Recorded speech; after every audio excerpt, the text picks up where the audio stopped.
Сегодня у нас второй день работы форума. Продолжаем работу. Но хотел бы еще перед докладами попросить, не попросить, а сделать такой маленький подарочек. Уважаемый Юрий Анатольевич, вы как руководитель делегации членов Российской академии наук и Российской академии естественных наук, спасибо за участие в нашей делегации, за участие вашей делегации в первом Абхазском медицинском форуме, за внимание к республике, за награды, которые вы нам вручили. Хочу подарить вам памятную серебряную монету Центрального банка Республики Абхазия из серии «Исторические памятники» под названием «Бедийский храм».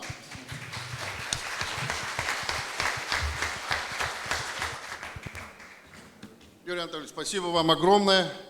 Вы, как руководитель, в составе такой большой делегации сюда прибыли. Работаем уже второй день. Прекрасные доклады, прекрасные коллеги, прекрасные знакомства. Наши тоже коллеги, наше медицинское сообщество сегодня с большим энтузиазмом наблюдает. И все средства массовой информации говорят о нашем первом Абхазском медицинском форуме, что очень приятно. Также хотел Николенко Владимира Николаевича, вас, как руководителя делегации Сеченовского университета, благодарю за участие и попрошу передать ректору Сеченовского университета, академику Российской академии наук Глыбочко Петру Витальевичу памятную серебряную монету «Мокский храм».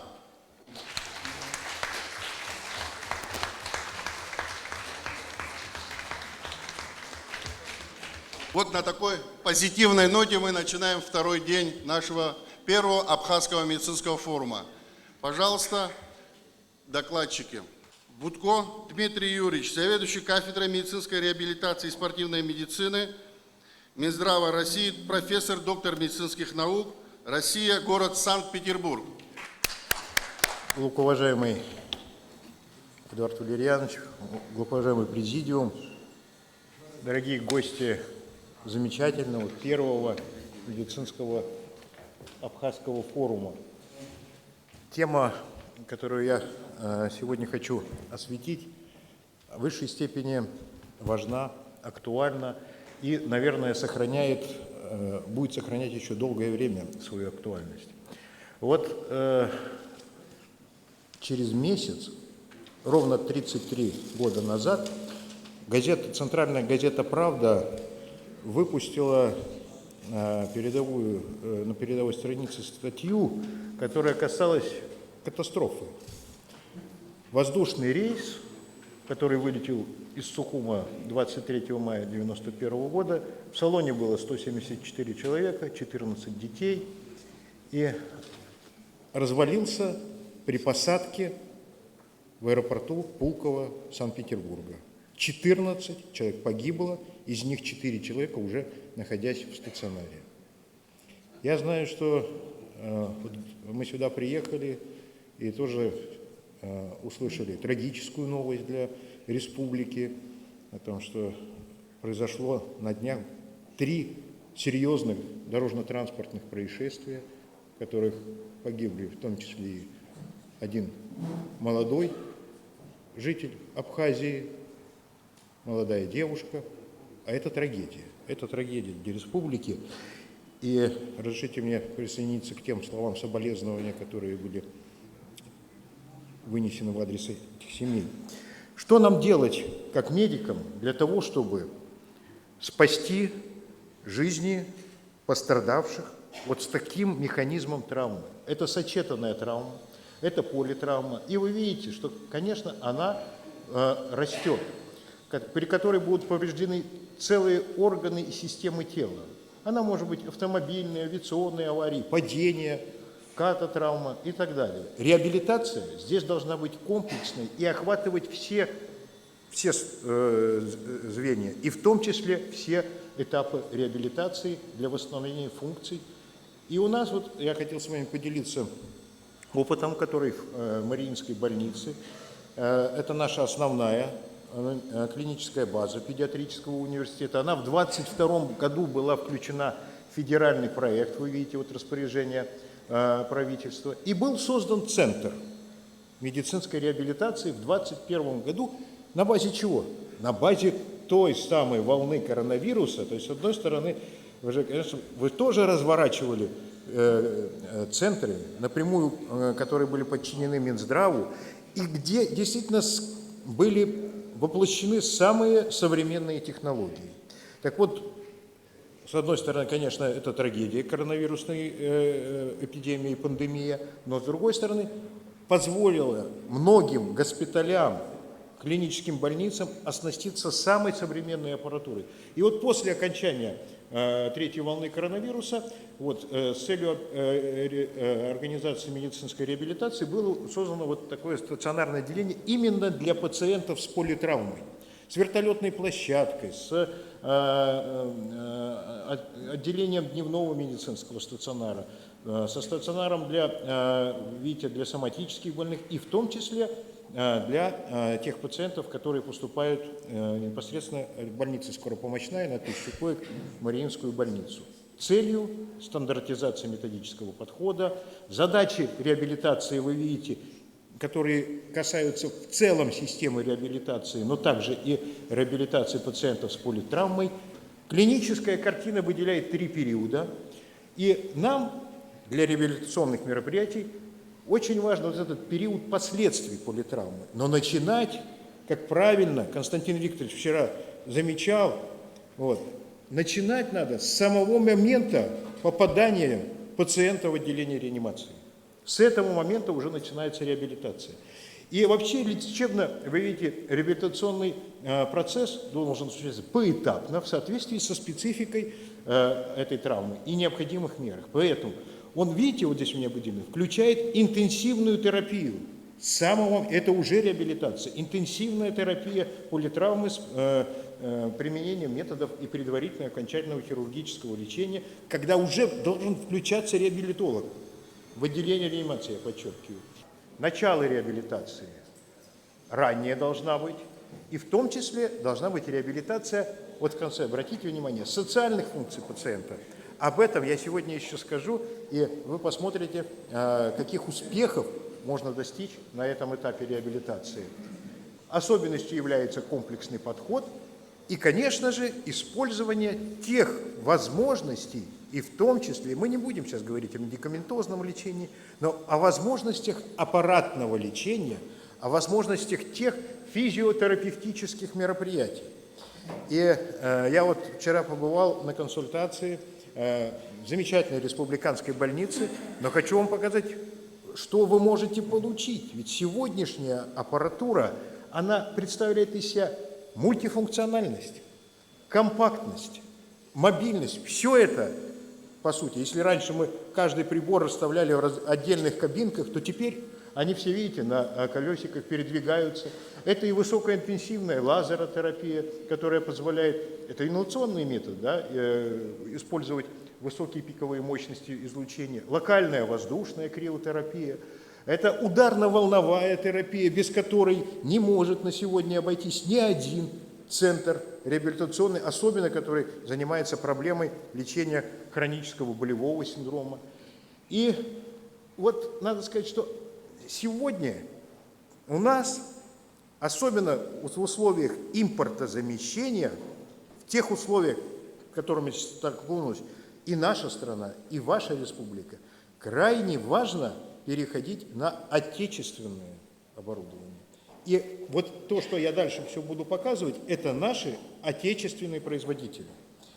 Те, которые в Москве и в Санкт-Петербурге представляют ту линейку оборудования, которая уже вошла в перечень реабилитационного оборудования, рекомендуемое правительством Российской Федерации для оснащения медицинских центров. Необходимо, вы видите, комплексное лечение, реабилитация пациентов, которая будет включать в себя в работу со специалистами разных специальностей и использование, конечно же, современных методов и технологий. И я уверен, что особенно в Республике Абхазия эти методы обязательно должны появиться, потому что они отечественные, они разработаны на территории Российской Федерации, и их надо внедрять.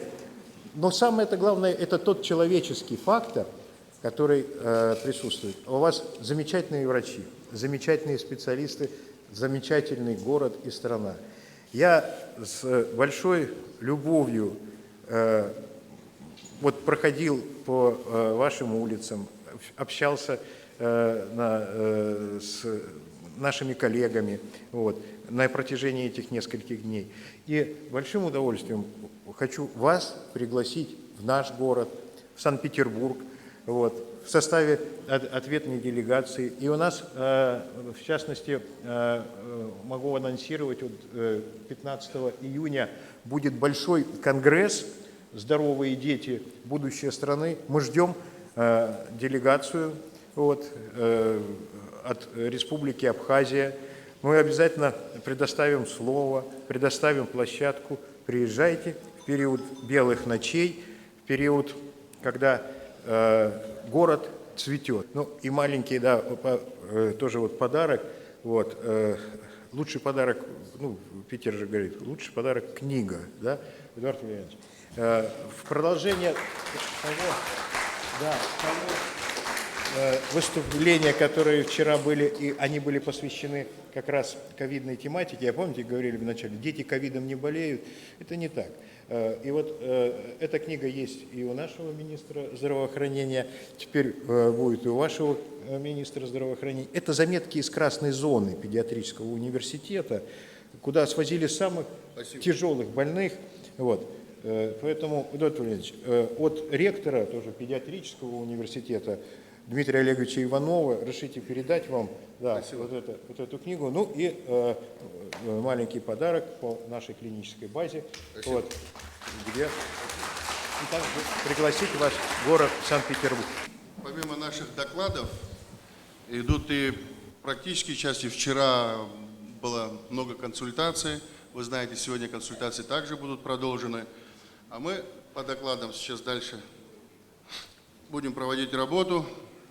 Авицба Валерий Алексеевич, директор Республиканского реабилитационного центра Республика Абхазия, город Гагра. Уважаемый президент, уважаемые гости, уважаемые коллеги, но прежде чем приступить к работе и истории создания реабилитационного центра в городе Гагра, я хочу сказать об истории вообще. С самого начала, как создавалась вообще медицинская служба во время боевых действий. Здесь сидит Отар Владимирович Осия, который непосредственно возглавлял тогда медицинскую службу, и его заслуга огромная в создании реабилитационного центра в городе Гагра. Гоа Ванзор, вот сидит, пожалуйста, там. Я рад видеть вас всех, конечно, но эти товарищи, с которыми я прошел все это, все самое тяжелое, что было в наше время. Прошлое. Но самое главное, Республиканский реабилитационный центр сегодня работает уже 30 лет. За эти 30 лет, конечно, много что изменилось. Мы начинали именно в здании, которое было почти разрушено. Поверьте, это было на самом деле так, потому что есть слайды, я просто не взял с собой, снимки есть, в каком оно было состоянии. Но это был климато-бальнеологический реабилитационный центр 4-го главного управления Минздрава Грузии. Оснащен был он великолепно, но учитывая то, что там заседало более 90 человек воинов, пришлось обстреливать его и пушками, и минометами, и крупнокалиберными пулеметами, и плюс еще и стрелковым оружием. То есть живого места практически не было. Нужно было выкурить вот этих бойцов оттуда. И погибло возле, к сожалению, немало наших бойцов, которые освобождали город Гагра. И учитывая то, что было разрушение, у нас возникла мысль о том, что можно ее все-таки восстановить. И восстановили своими силами. Представьте себе, шла война, и, конечно же, в то время просить что-то, помочь материально, финансово, это было невозможно. Откровенно говоря, всем было понятно, что и получить тоже эти финансовую поддержку тоже было невозможно. Но коллектив взялся, как монолит, взялся и своими руками за 6-7 месяцев восстановил все структуры. Запустил бассейн на морской воде, подвел воду, электричество. И мы приняли в мае 1993 году первых пациентов. Представьте себе, тогда это было для нас вообще, реабилитация, это была очень серьезная проблема, потому что никто практически не мог знать, с чего надо начинать. Но было достаточно то, что сами пациенты были готовы заниматься на этих же тренажерах, которые мы имели, плавать в этом же бассейне. У нас были психоневрологи, психиатры, терапевты, кардиологи, хирурги, травматологи. И вот, понимаете, как само собой она начала развиваться. И те пациенты, которые уходили от нас, сразу шли, это же во время войны, и сразу же уходили на, так сказать, на фронт с оружием в руках. И, конечно же, мы видели результат этой работы, и видим и сейчас. Но прошло 30 лет. Изменилась немножко сегодня сама программа реабилитации. Постарели уже те войны, которые в свое время, которым было всего 20, 25, 30 лет, им сегодня 60 и за 60, поэтому наслоились те заболевания, которые сегодня уже как бы реабилитация должна быть несколько уже другого плана. То есть что медикаментозное вышло на первое место. Это внутривенные капельные вливания, это, к сожалению, и психотропные средства иногда приходится применять, потому что есть, к сожалению, люди, которые не совсем адаптируются к обществу, не могут адаптироваться до сих пор. Но есть люди, которым просто и социально, понимаете, некуда идти. И этих людей тоже мы держим. И сегодня у нас на базе имеются все практически нужное медицинское оборудование для реабилитации вот этих больных. Я сейчас не буду останавливаться и зачитывать, и не отнимать у вас время, но могу одно сказать, что очень много позитивных явлений после того, как они выписываются они ходят в производство, работают, и в год 2 раза, 1 раз они все равно получают реабилитацию у нас и, в общем-то, и не представляют жизни. Вот поверьте, если кто-то захочет пообщаться с ними, он может приехать и посмотреть, в каких условиях они находятся. Плюс их отзывы, это, по-моему, самая лучшая оценка вообще нашей деятельности. Но одно главное, мы к ним относимся как к своим братьям. И братьям, и сестрам, и вообще, вот понимаете, как к своим родным. Мы уже так привыкли за 30 лет, наш персонал настолько уже сблизился, что они уже, когда уходят, говорят, знаете что, ну, трудно, говорит, от вас уходить, а многие вообще остаются. И это тоже вообще-то так, уже как бы законно, и остаются, и живут, проживают, и мы с ними работаем, и пытаемся как-то вот адаптировать их за пределы реабилитационного центра, к миру, к жизни их адаптировать. Ну, где-то удается, а где-то нет. Это наша жизнь, никуда от этого мы не денемся. Ну, я хочу остановиться подробно на протезировании, потому что это очень серьезная проблема. Проблема в каком плане? Проблема в реабилитации. Человек, который потерял нижнюю конечность, скажем, вот он возвращается к жизни тогда, когда получает протез функционально обеспечивает ему дальнейшую жизнь. И мы освоили технологию протезирования по технологии Otto-Bock. Это одна из прогрессивных технологий, я думаю, коллеги знают, кто занимается протезированием. И, в общем-то, здесь на месте трудно было поверить, что мы сможем организовать протезирование. Это не такое простое явление. И модули мы получаем через Министерство здравоохранения, которое поступает через Российскую Федерацию. И, в общем-то, надо остановиться на нашей воде минеральной. Наша минеральная вода, гагринская вода, она уникальная вода. Я вот здесь зачитаю вообще его свойства. Это очень важно, наверное. Здесь говорят об анеологии, которая действительно дает чудесные результаты, и мы, наверное, не можем не сказать об этом. Гагринский минеральный источник показанием для принятия этих ванн является травма костей и суставов, контрактуры, фантомные боли, трофические язвы, облитерирующие заболевания сосудов нижних конечностей. И является минеральной водой термальной, сероводородной, сульфатно-кальциевого, магниевого, с содержанием кремния. Мы замечаем, когда они принимают ванны при контрактурах, да, очень видно, что вот эти мышцы и суставы начинают разрабатываться гораздо легче, и, так сказать, и результат как раз налицо, и причем, как говорится, на кончике иглы, если так вот выразиться по-медицински. Но за все время деятельности реабилитационного центра мы протезов сделали 2896 штук, ортезов 580. В общем-то, мы работаем тесно с населением, и здесь у нас есть определенная помощь со стороны нашего населения. Они не оставили никого без участия инвалидов, потому что инвалиды сделали все для того, чтобы мы сегодня проводили первый медицинский форум. Неважно, все мероприятия, которые проводятся сегодня, за счет них, за счет их принесенные жертвы, которые они сделали. И, в общем-то, мы всегда благодарны и никогда не забываем. Спасибо за внимание. Спасибо, Валерий Алексеевич. Действительно, вы возглавляете центр, который помогает очень многим нашим ветеранам, помогал, помогает и будет помогать. И мы будем в этом направлении тоже очень усиленно работать. Значит, у нас изменения в повестке. Значит, дополнительный доклад. Сыченко Борис Анатольевич, травматолог-ортопед, руководитель Центра малоинвазивной хирургии позвоночника, ММКЦ, город Москва, коммунарка. Пожалуйста. Здравствуйте, коллеги. Я хотел выразить слова благодарности за возможность выступать на данном мероприятии. Для меня это очень важно. Я имею к Абхазии уже более 20 лет отношения, так что для меня важно развитие медицины данной республики.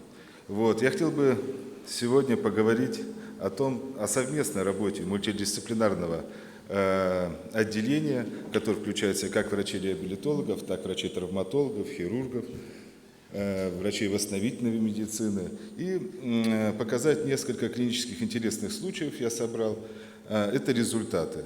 Результаты оперативного вмешательства – это в том случае, когда уже консервативное лечение оно не помогает. И я уверен и убежден в том, что какие бы ни были бы проблемы с позвоночником, да и вообще в медицине, какая бы ни была проблема, если возможно избежать операции, значит надо это избегать. Хотя я травматолог, я оперирую каждый день, я оперирую много. И пациенты есть в этом зале. Борис Анатольевич, я оговорился, когда произносил вашу фамилию. Фамилия Сыченников. Борис Сыченников, да. Я оговорился. Был такой профессор Сыченников, он был проректором первого меда, создал единую методическую систему образования в Советском Союзе. Это мой дед.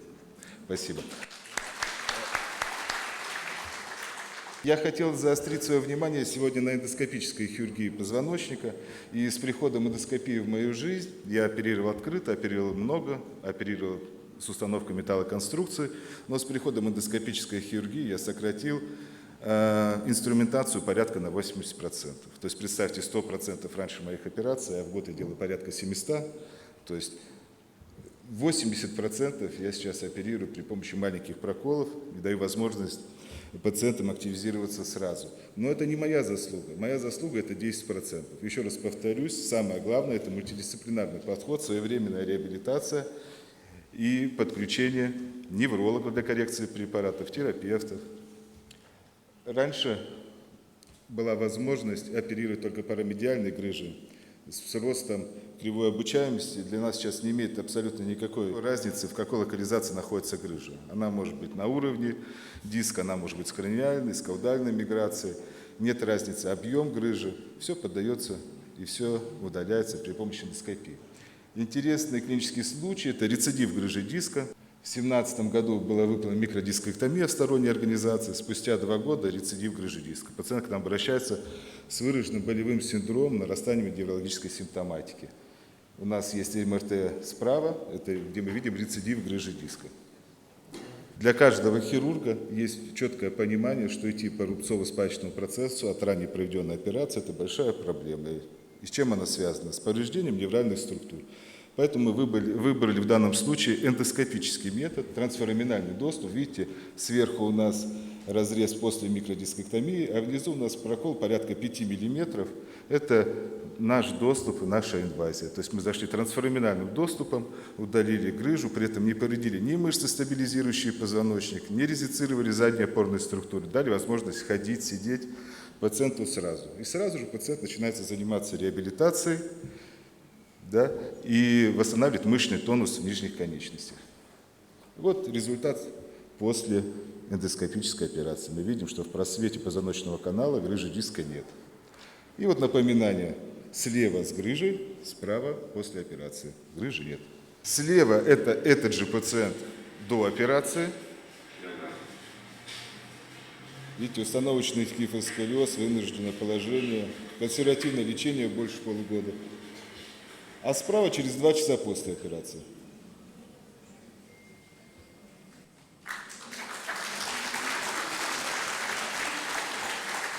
Интересный клинический случай.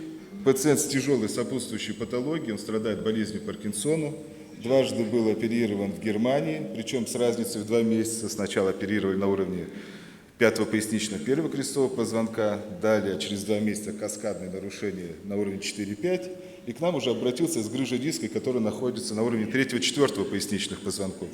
Ну, мы видим, что качество пациента резко снижено. Что мы видим по снимкам? Огромная грыжа диска, которая занимает 80% позвоночного канала, и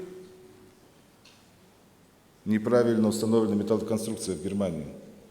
Причем мы смотрим, что винт у нас проходит через позвоночный канал с правой стороны, а напоминаю, боли слева. А вот так это выглядит на КТ. Помните знак, да, проезд или там остановка запрещена? Ну, здесь напоминает. В данном случае, напоминаю, боль, простите, справа, а винт установлен некорректно слева. Так выглядит металлоконструкция, установленная ранее в Германии. Напоминаю, болезнь Паркинсона, и в чем особенности? Выраженный мышечный тонус в поясничном отделе позвоночника. За счет этого, когда мы нарушаем уровень в пояснице, то это идет каскадно, данная проблема. Так можно дойти до самых ушей. А здесь мы видим, мы установили эндоскопический порт, и при помощи специального микрохирургического инструмента мы забираем грыжу диска. А так выглядит пациент в послеоперационном периоде.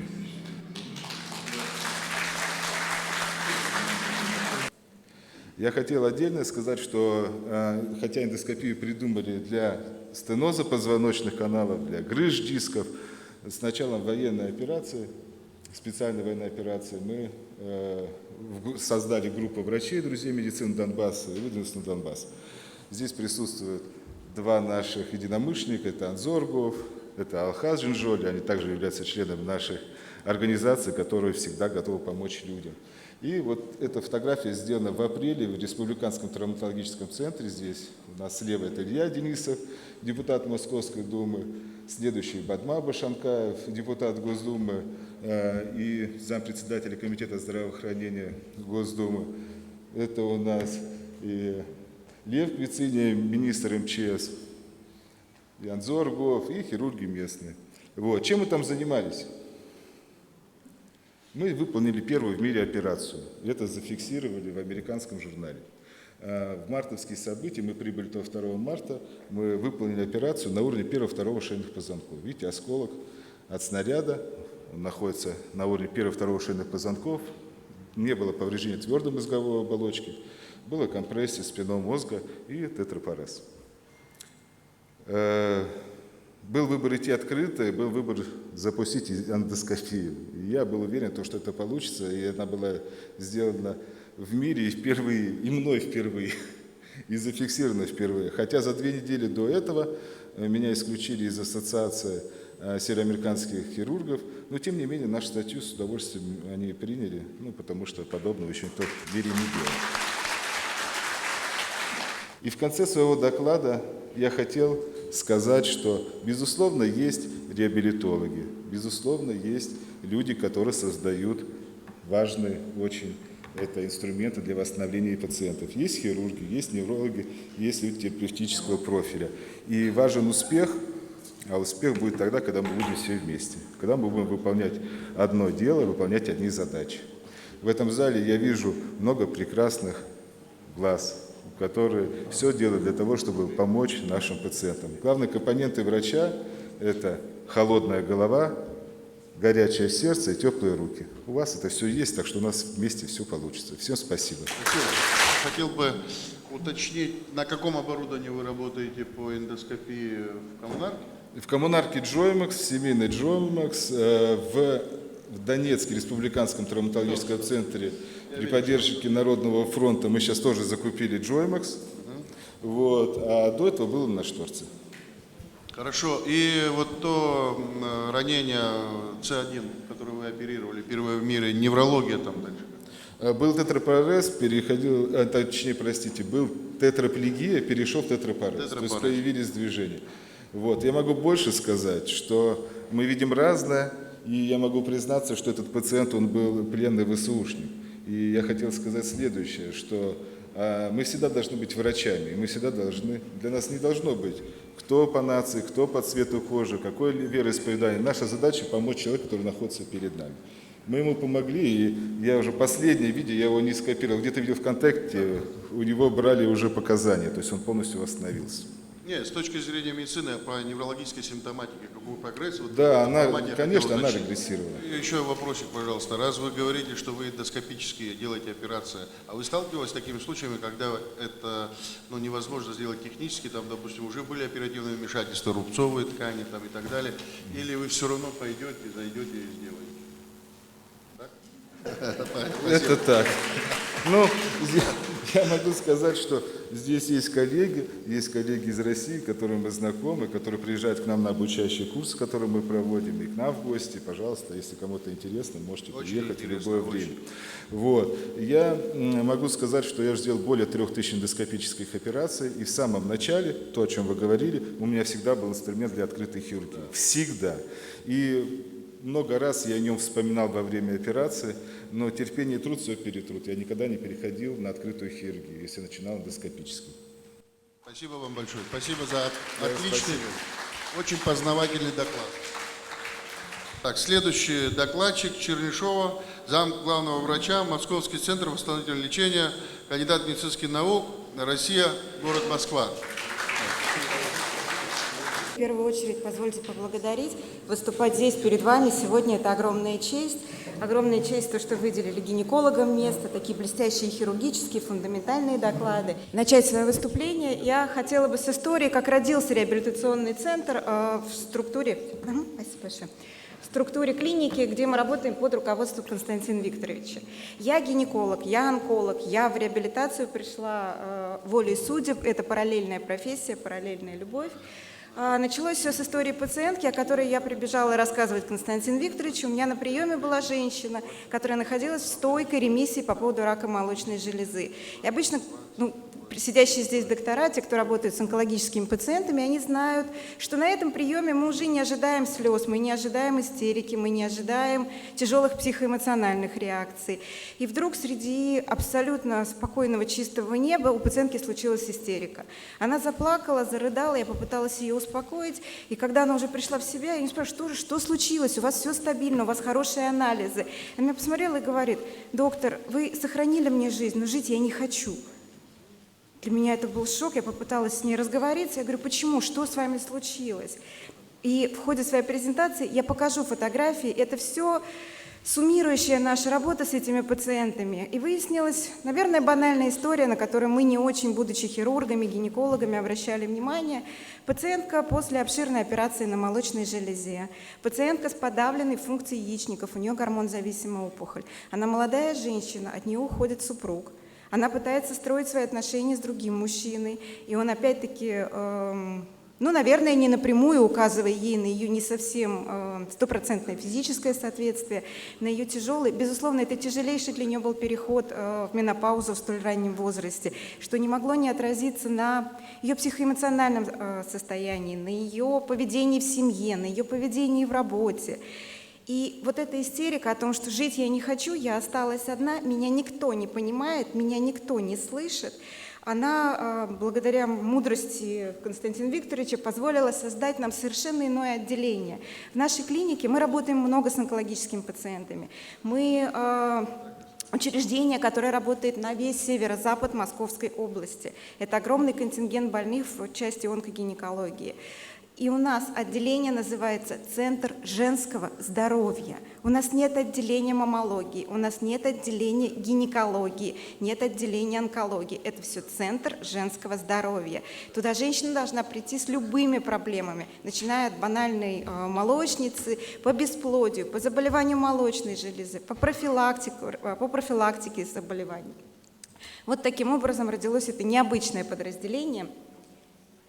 Мы действительно делим внутри подразделения пациенток, часть врачей больше работает с онкологическими пациентками, там есть свои нюансы, А часть наших коллег работает с женщинами, ну, условно назовем их здоровыми.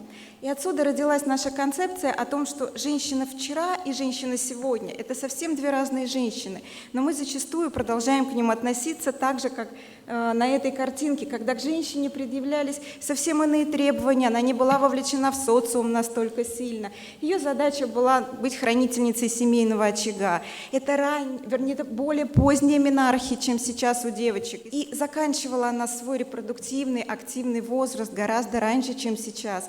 Не надо, наверное, в этой аудитории напоминать, что женщина бальзаковского возраста – это женщина 35+. Сейчас попробуйте сказать 35-летней женщине, что вы бальзаковского возраста. Ну, дальше, да, судьба ваша предопределена будет к этому. И вот в этом интервале гормонального шторма, который нас преследует, и зарождаются, сейчас мы почти точно можем говорить об этом, это доказано, большинство наших эндокринных заболеваний. У нас огромный, колоссальный прирост эндометриоза, а это боли. С этими пациентками надо работать. Это боли в малом тазу. Это дисгормональные заболевания молочной железы. Я даже не говорю уже про злокачественные. Это масталгия, которая мучает пациенток от бесконечных перепадов. И это все задача совместной бригады. Об этом должны помнить гинекологи, что они не только назначают таблетку, комбинированный гормональный препарат или лекарственные средства от масталгии. Те же боли в малом тазу. Зачастую бывает достаточно поработать реабилитологом, распрямить эту женщину, добавить, безусловно, то, что требуется с гормональной точки зрения, и жизнь ее наладится. Хотелось бы сказать, что благодаря появлению вот этой линейки Страу-10 мы работаем на ней и только на ней, которая четко разбила все периоды жизни женщины на репродуктивный период, период перехода в менопаузу, менопауза и постменопауза. Вся наша реабилитация, она движется по этой линейке. Очень активно работаем с электросном. Казалось бы, простой прибор, простая технология, но замечательный пример, который убедил нас в эффективности, когда мы по техническим причинам сняли пациентку с операции. У нее было высокое артериальное давление. Ну и чтобы хоть как-то ее успокоить, мы назначили электросон.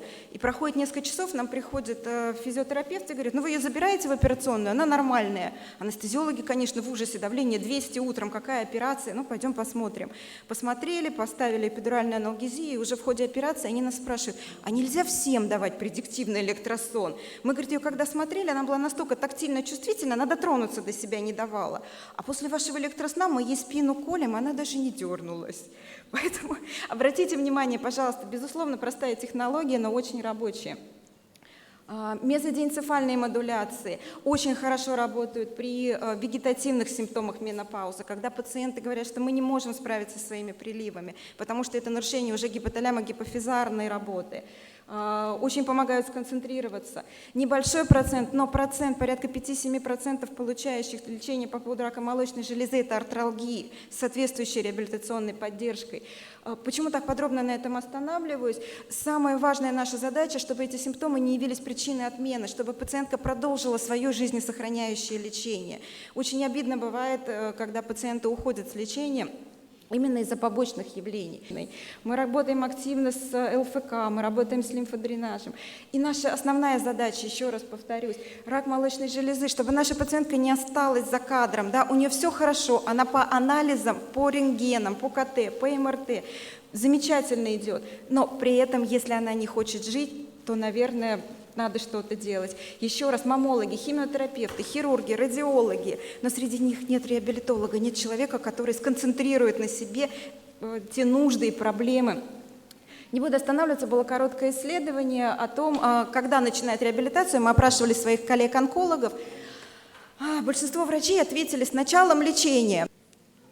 И вот эту картину я хотела бы подарить всем присутствующим, чтобы в вашей душе было как можно больше весеннего настроения, даже пациентки с заболеваниями, чтобы обязательно чувствовали себя женщинами благодаря вашей работе. Спасибо огромное. Позвольте предоставить слово Ходжавой Альбине Анатольевне, руководителю медицинского центра Альбамед, члену Ассоциации реабилитологов Абхазии с темой социальной адаптации и реабилитационный потенциал детей с задержкой речевого и психического развития, взгляд детского невролога. Добрый день, уважаемые гости и участники форума. Тема, представленная мной сегодня доклада, посвящена детям с задержкой речевого развития. В Впервые эта тема была освещена нашим центром в рамках родительского дискуссионного клуба в марте 2022 года, который был организован Всемирно Абхазо-Абазинским конгрессом. Целью нашего центра было более широко осветить эту тему, поскольку сегодня мы сталкиваемся с медицинской, педагогической и социальной неосведомленностью. Задержка психического развития представляет собой задержка психических процессов, незрелости эмоционально-волевой сферы у детей, которые потенциально могут быть скорректированы с помощью специально организованного обучения, воспитания. В некоторых источниках фигурирует такой аналогоязычный термин, как ретардрация, означающая запоздание или остановку развития отдельных психических функций. Психический дезонтогенез проявляется нарушением темпов и сроком развития психики в целом, а также в отдельных функциональных системах.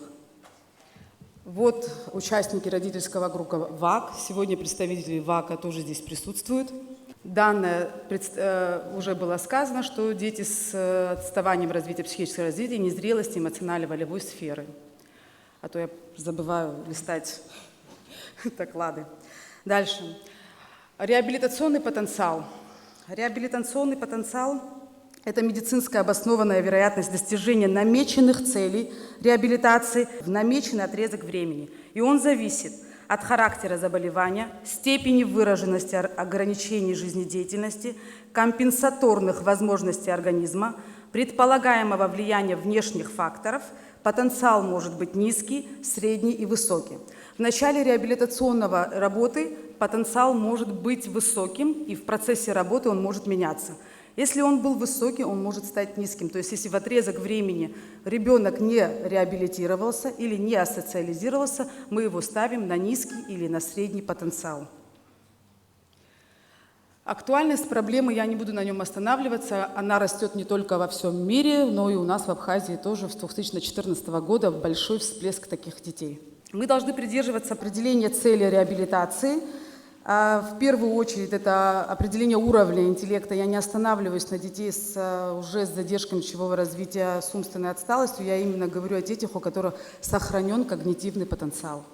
Раннее вмешательство и непрерывность. И, конечно же, доказательная медицина. Для достижения результата на первом месте, как бы ни спорили и логопеды, и педагоги, это в первую очередь медицинская основа.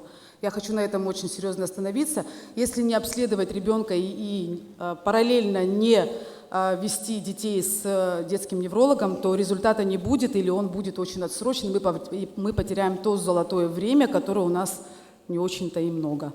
Потому что мы должны этих детей социализировать обязательно и реабилитировать к школе. Поэтому в основном у нас большая нагрузка ложится на детские сады, педагоги детских садиков, реабилитологов, логопедов и, конечно же, только в сочетании с медицинской основой и обязательно с обследованиями.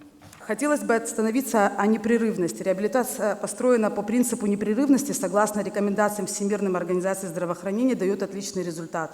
Развитие навыков и функций организма эффективно, когда проводятся регулярные последовательно. Так как известно, что у обычных людей привычка формируется в течение 21 дня, у здорового человека, поэтому у детей с задержками речевого развития непрерывность имеет очень актуальную и весомую значимость. Какие рекомендации? Рекомендация: выработка ассоциации между детскими неврологами, логопедами, нейропсихологами, дефектологами. В принципе, так как была создана 2 месяца тому назад ассоциация реабилитологов, мы смогли практически достигнуть, объединить всех реабилитологов, дефектологов и детских неврологов вместе. Медикаментозное лечение в сочетании с нейрофизиологической терапией, что, собственно, осуществляется нашим центром. Развивать компенсаторные навыки – это хобби, таланты, поднять самооценку, сблизиться с сверстниками. В данном случае это нужно обратить внимание именно педагогам детского сада. Составить график занятий с логопедом одновременно с неврологом. Школа и дошкольные учреждения должны защищать от ярлыков и оскорблений, вовремя разглядеть симптомные тревоги. Психологическая и социальная поддержка родителей, создание родителей, это тоже имеет немаловажную роль. Ассоциация реабилитологов была создана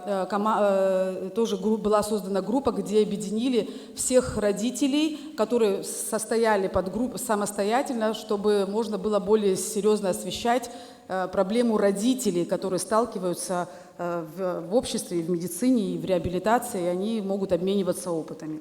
Создание инклюзивной образовательной среды как условие развития и социальной адаптации детей с особыми образовательными потребностями является тоже немаловажным фактором.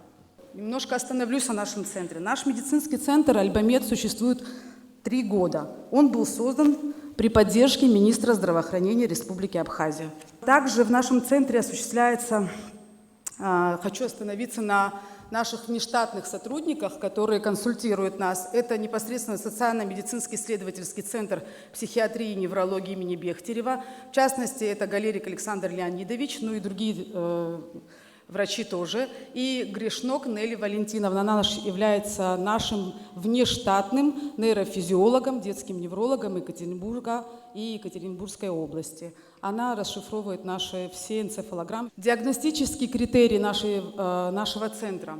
У нас есть, мы можем обследовать на сегодняшний день любого ребенка на любом этапе развития. Первое – это у нас есть ЕЭГ-мониторинг, его нет вообще в Абхазии нигде, и да, наш аппарат, он немножко отличается от других аппаратов, это нейрософт СМ, он носимый, то есть он специально был привезен для того, чтобы дети с задержкой речевого развития, их очень сложно усадить, вы понимаете, обычная рутинная энцефалограмма, она делается исключительно, если ребенок может сесть и выполнять команды. У нас таких детей нет по возрасту, и поэтому благодаря данной методике мы можем проводить энцефалограммы с рождения, и это не обязательно его приводить к нам в центр, его можно, он переносной и спокойно можно использовать в любой палате интенсивной терапии, мобильный, это нейрософт СМ последнего образца энцефалограмма. Также недавно было нами приобретен электромиограф, который можно использовать и для детей, и для взрослых, тоже мобильный. Мы тоже можем его, если необходимо, провести исследования исключительно в палате интенсивной терапии или же переносить его, тоже современного образца аппарат, которым мы пользуемся. Еще одна методика для лечения задержки речевого развития – это транскраниальная микропролизация головного мозга, я уже говорила, под руководством НИИ Бехтерева. Также в нашем центре проводится УЗИ, диагностика головного мозга, сосудов головного мозга, поэтому мы оснащены. Хотела сказать, что за эти 3 года наш центр участвует в социальных проектах по диспансеризации сельских школ, является внештатным сотрудником детской больницы по оказанию неврологической помощи. Детская неврология в Абхазии находится на этапе ее становления, так как данная служба существует в качестве поликлинической помощи, и мы готовы принять участие в ее развитии. Лозунгом нашего центра «Альба-Мед» является «Маленький мир больших возможностей», и сегодняшний форум я хочу назвать именно маленьким этапом больших возможностей. Спасибо за внимание. Жарулах Абдуллахович Ашуев, профессор кафедры общей хирургической стоматологии Минздрава России, доктор медицинских наук, Россия, город Москва. Прошу, пожалуйста. Добрый день, дорогие друзья. Я постараюсь очень кратко. Безусловно, мы недооцениваем большие возможности зубов, а на самом деле все проблемы от зубов. Об этом я еще расскажу, когда в следующий раз приеду более подробно. Вот на что влияют зубы? На речь, на иммунитет, на болезни желудка и кишечника. Дальше продолжать не буду, потому что время ограничено. Что такое имплантат? По-моему, сейчас нет такого человека, кто не знает, что такое имплантант. Имплантант, когда зуб удаляется или там, допустим, чтобы не препарировать интакт нездоровые зубы, устанавливают и достаточно успешно работает. То, что было вчера, я хочу связать первым президентом Соединенных Штатов Америки Джорджем Вашингтоном. Он стал президентом в 1789 году при наличии одного зуба на нижней челюсти. И он сказал следующую фразу: если найдется доктор, который облегчит мои страдания во рту, я готов подарить Америку. И он нашелся такой человек спустя много-много лет. Это швед Пер Ингвар Бранимарк. Он ввел в медицину такое понятие, как остеоинтеграция, и он обосновал, что не надо бояться инородного тела, инородное тело, титан, в том числе, речь идет об титане, является биоинертным, биотолерантным материалом. Дальше. Вот видите, на этом $1 Вашингтон очень грустный. Если бы он улыбался, возможно, он был бы на $100. По мнению немецкого профессора Тилмана Фрича, в кариозной полости находится очень много стрептококков. а они имеют прямое влияние на сердце и на кровоток. В связи с этим делаем вывод, с кариесом человек не может прожить долго и счастливо. Это на самом деле доказанный факт, дорогие коллеги. Я сам посещал эту клинику в Германии, это правда. Вот стоит задуматься над этими цифрами. Хотя мы все знаем, есть зубные щетки, есть разные там профилактические мероприятия. 99% людей есть кариес, 84% воспаление околозубных тканей, 75% людей страдают нарушениями функции жевания, 45% боль различной этиологии и почти, практически 100% боль в области шеи и спины. Это тоже надо над этим задуматься. Я имплантологом работаю уже больше 25 лет. Сегодня основная проблема какая? Когда нагружать имплантат? Надо выжидательной тактики придерживаться полгода или же может сразу нагружать? Я полностью поддерживаюсь такой тактикой. Это я проводил экспериментальную работу на животных, и это на всякий случай, чтобы не уснули. Бадминтонная волна летит со скоростью 493 км в час. Поэтому я рекомендую вам играть в бадминтон, потому что утром на пробежку никто не пойдет, а поиграть в бадминтон захотите все. Вот я был в Балтиморском университете Америки, был поражен реабилитацией людей, которым практически удалили челюсть. Посмотрите, на 10-е сутки он уже как выглядит. Я ничего подобного у нас, к сожалению, при всем уважении нашей медицине, такого я не видел. А вот там я увидел, просто был поражен, это просто гениально. Лицо собрали. Сегодня какая проблема еще? Вообще человек умирает от токсичности организма. А токсичность в основном идет через рот. Поэтому сейчас в последнее время имплантологи, они разработали новый материал, оксид циркония. А цирконий вообще не выделяет никаких мономеров, не окисляется во рту. Я вам скажу, у меня очень много должников пациентов, я им без денег ставлю, они деньги не приносят. Я мог бы квартиру в Москве купить. Вот так выглядит работа, посмотрите.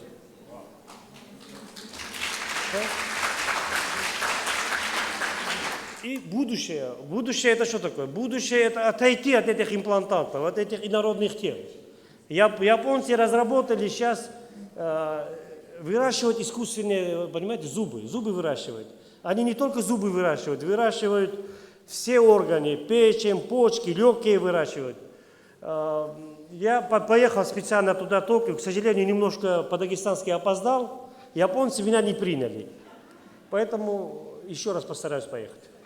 Вот так выглядит искусственный зуб, биоинженерный зуб. Совершенно не отличается от нормального.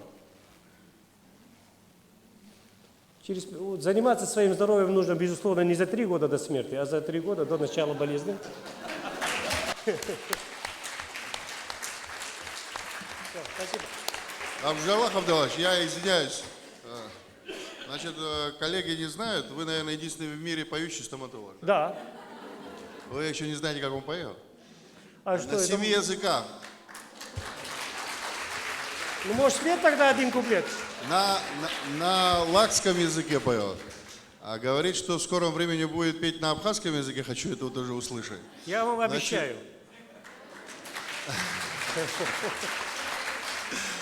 Второе. Он встречает людей в своей клинике стоматологической и поет песни, играет на баяне, тем самым у него самый лучший анестезиологический эффект. Я правильно говорю? И это не шутка, это абсолютно правильная вещь. Евгений Евгеньевич, дополните, пожалуйста, как это все происходит. Нет, ну что, я могу сказать, я лично его пациент сам приходит, он не только встречает и с баяном как бы стоит, он во время пособия, манипуляций своих, он начинает петь, это честно, абсолютно отвлекает. Один раз я вам расскажу еще, есть такая книга, сборник таких, крылатых выражений, афоризмов о выдающихся врачей современности. И Жалах Ашоев туда попал с историей о том, как он лечил танцем и песней гипертонический криз, у которого больного возник у него на столе. Пока приехала скорая помощь, уже гипертонический криз был купирован. Вот такая ситуация была. Спасибо. Жалах Абдалахович, спасибо вам. И еще такой не получил ответ. Вот вы говорите нагрузку, когда можно давать. Надо выжидать какое-то время, вы не ответили просто. Или сразу можно... Сразу, именно сразу. Вот такие мелкие микродвижения, они стимулируют развитие костной ткани. То есть проведена имплантация, допустим, сегодня. В тот же день можно... Тот же час, не тот же день, тот же час, ту же минуту. Заблаговременно за счет 3D-технологий изготавливается уже готовая работа, она уже ждет. Ошибаться нам цифра не дает. Мы устанавливаем имплантанта и уже заранее туда уже зафиксируем. Ну, Жарулах Абдуллахович мне сказал такую фразу, вот мы вчера с ним говорили, что он в течение рабочего дня может сделать 100 имплантаций, так? Да. 10 минут. На один имплантант 10 минут. Спасибо. Спасибо огромное. Ждем вас в Абхазии всегда. Терновой Константин Сергеевич, заведующий отделением медицинской реабилитации, Центра медицинской реабилитации, доцент кафедры травматологии, хирургии и катастроф, моя родная кафедра, которую я заканчивал, Первый Московский медицинский университет имени Ивана Михайловича Сеченова, кандидат медицинских наук, Россия, город Москва. Пожалуйста. Добрый день, коллеги, добрый день, президиум. У всех очень хорошее настроение после этого выступления. Даже не знаю, как поддерживать эту атмосферу. Я попробую затронуть проблему крестцово-подвздошного сустава. Крестцово-подвздошный сустав является структурой боли в спине, где-то боль в поясничном отделе позвоночника беспокоит до 80% населения хотя бы раз в жизни. И в этой структуре боли в спине крестцово-подвздошный сустав и перекос таза занимает примерно 60%.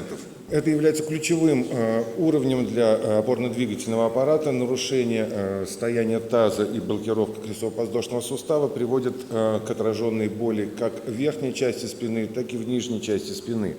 Это происходит и в результате бытовых ситуаций, и в результате занятий спортом, когда у нас блокируется сустав. При этом важность этого сустава нельзя не оценить, потому что он уравновешивает силы тяжести и помогает нижним конечностям работать против этой силы тяжести. Сустав достаточно малоподвижный, имеется где-то до 5-6 мм объем движений. Сустав ограничен большим количеством связок, потому что очень большие нагрузки происходят при этом.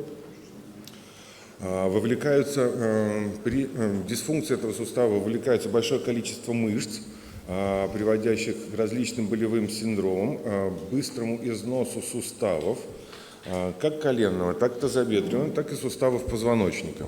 При этом у нас возникают различные болевые синдромы, как синдром поясничной мышцы, синдром грушевидной мышцы, который зачастую приводит к ирритации седалищного нерва, который, в свою очередь, многих неврологов подводит к мысли о том, что это корешковый синдром. Дальше пациент попадает на лучевую диагностику, где, если пациент старше 20 лет, скорее всего, у него будут грыжи, небольшие выпячивания и дегенерация межпозвонковых дисков, которые при, опять же, не гипердиагностики могут трактоваться нейрохирургами как причина болевого синдрома и корешкового синдрома, и пациент попадает на операционный стол. Я видел много таких операций. Я сам с Борисом Анатольевичем, который делал доклад по эндоскопической хирургии, мне довелось с ним оперировать пару лет. И я именно ушел из хирургии позвоночника, именно потому что операции были кровавые.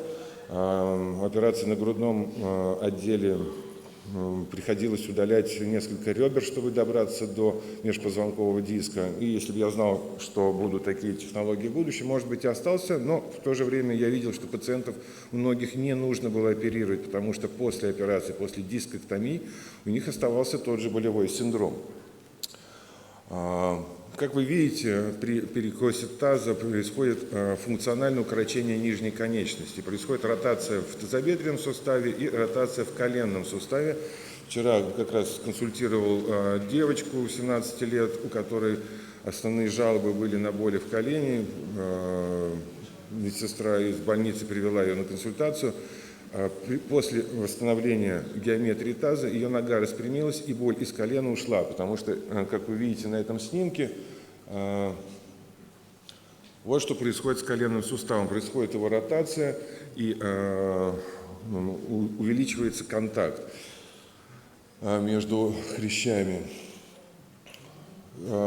Дальнейшее нарушение и недиагностика состояния таза и крестцово-подвздошного сустава очень быстро приносит к износу, как я сказал, и в тазобедренном суставе, и в поясничном отделе позвоночника.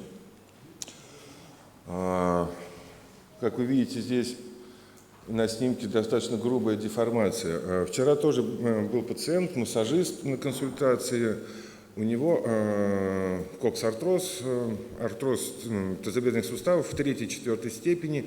Он боится идти на операцию, он даже не стал еще на очередь. И он очень сильно хромает. У него заблокирован таз, и 2 года такой боли и хромоты приводят к тому, что у него будет колоссально разбит поясничный отдел позвоночника. И после этого у хирургов уже станет вопрос, а что оперировать в первую очередь? Мы будем оперировать тазобедренный сустав или мы будем оперировать поясничный отдел позвоночника? Это совершенно разные операции, их невозможно провести симультанно. Это все влияет на ходьбу. И мы занимаемся реабилитацией крестово-подвздошного сустава различными методами. Это в основном начиная от мануальной терапии, остеопатии и лечебной физкультуры, направленной на восстановление проприорецепции в нижней конечности. Обследуем пациента на наличие дисфункции у него нижневисочно-челюстного сустава и отсутствие зубов, потому что это может быть причиной, которая повлекла нарушение осанки и, как следствие, блокировки таза. Но таз приходится разблокировать. Таз достаточно большая структура, и самостоятельно, например, если есть у нас блок фасеточных суставов в грудном отделе позвоночника, при некоторых движениях, особенно при плавании, он может быть разблокирован самостоятельно. Таз нуждается в большом рычаге, то есть без рук мануального терапевта таз самостоятельно не разблокируется ни при каких обстоятельствах. Восстановление проприорецепции. У некоторых пациентов таз блокируется длительное несколько раз за жизнь, а у некоторых постоянно. Это связано, что есть слабость мышечного корсета в поясничной, в ягодичной области. И мы делаем тренировку проприорецепции, укрепляя мышцы ягодичной области, восстанавливаем походку. И мы можем в нашем центре оценить походку не только визуально, но и с помощью различных аппаратов, которые позволяют это все зафиксировать и не на словах говорить, что походка у пациента улучшается.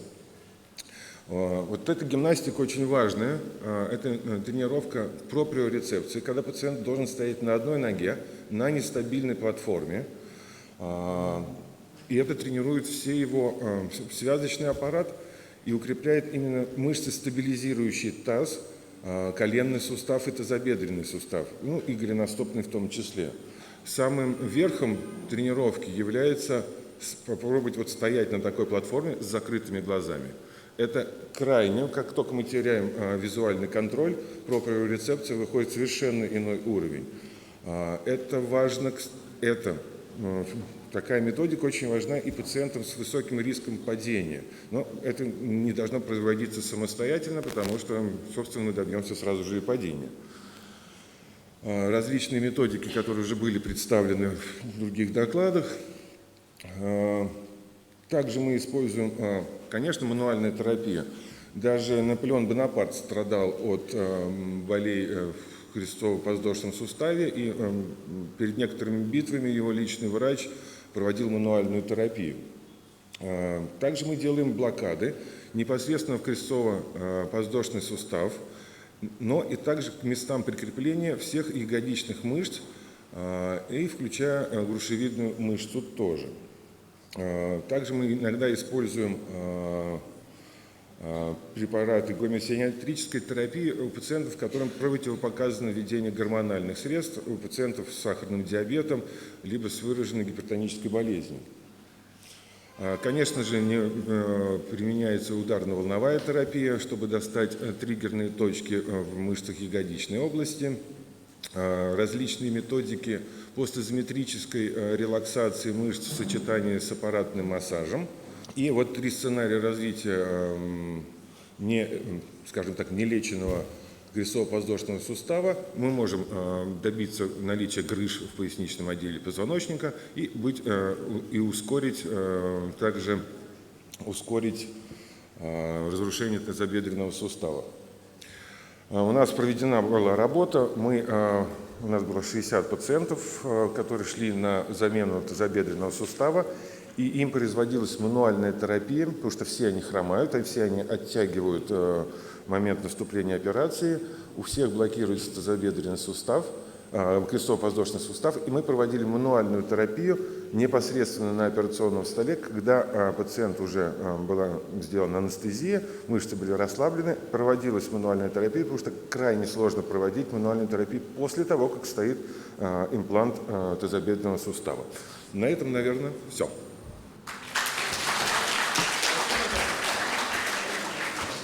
Просьба, у нас тут пациентка сейчас подъехала, очень сложная и оперированная уже. Хотел бы, чтобы вы ее посмотрели. Ну, я пошел. Девочка в младенческом возрасте упала с рук родителей и сломала шейку бедра.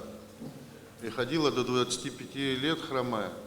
Мы ее отправляли сейчас в Москву, сделали тотальное эндопротезирование сустава.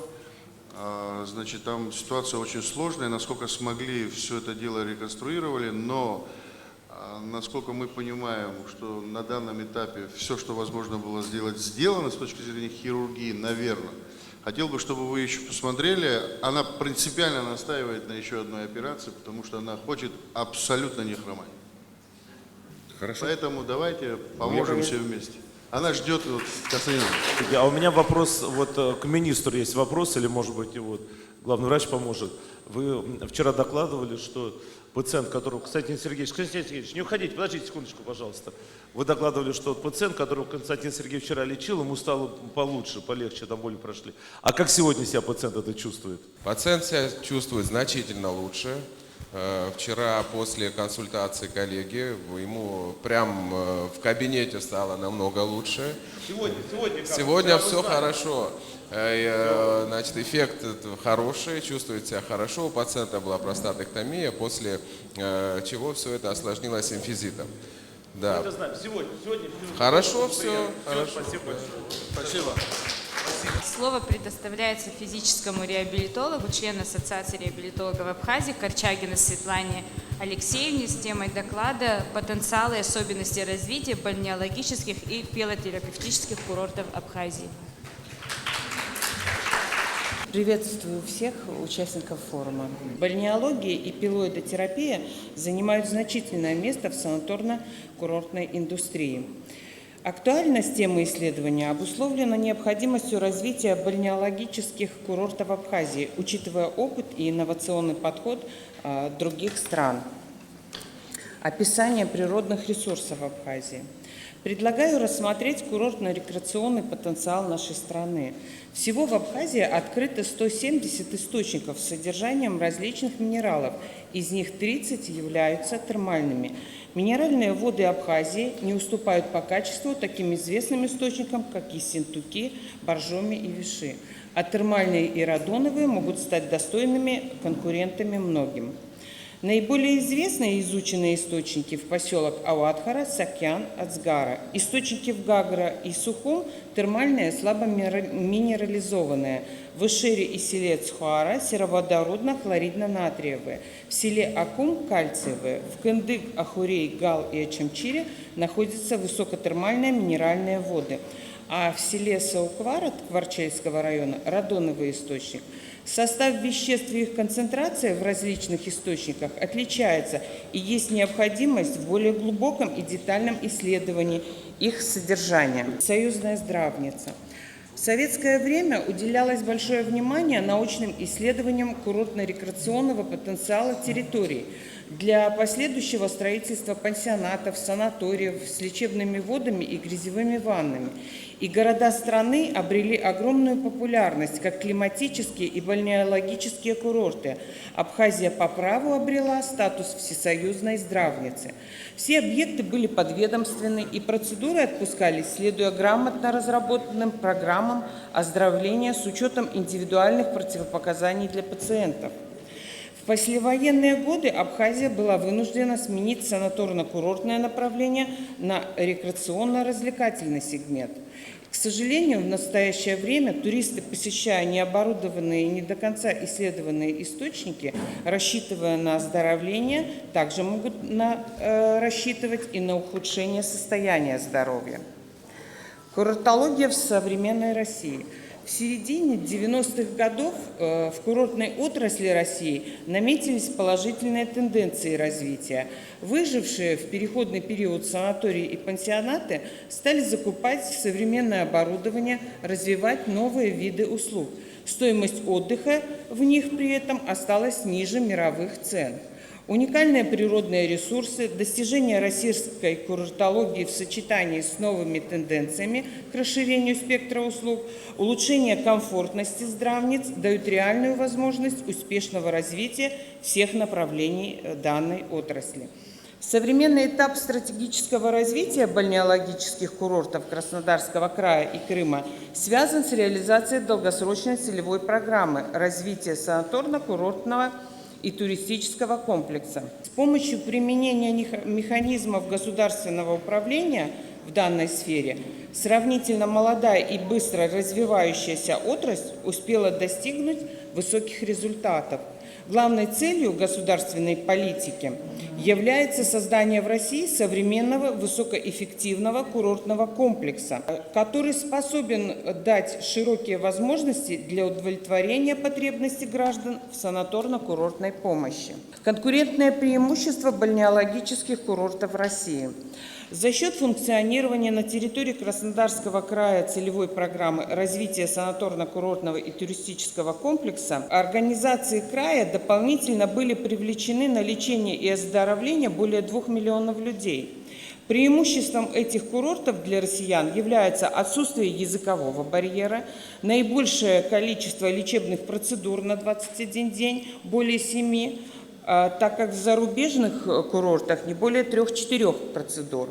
Это обусловлено наличием стандартов санаторно-курортной помощи по отдельным видам заболеваний, большой выбор профильных и специализированных санаториев.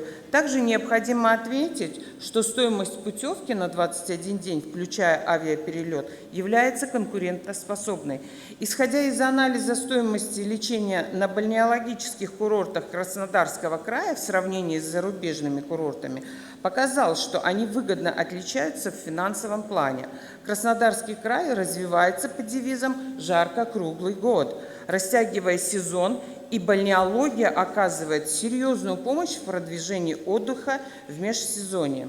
200 здравниц на территории края работают, 43 из них уже включились в программу «Южная здравница» и предлагают новые уникальные продукты в сфере оздоровления. Инновации в бальнеологии.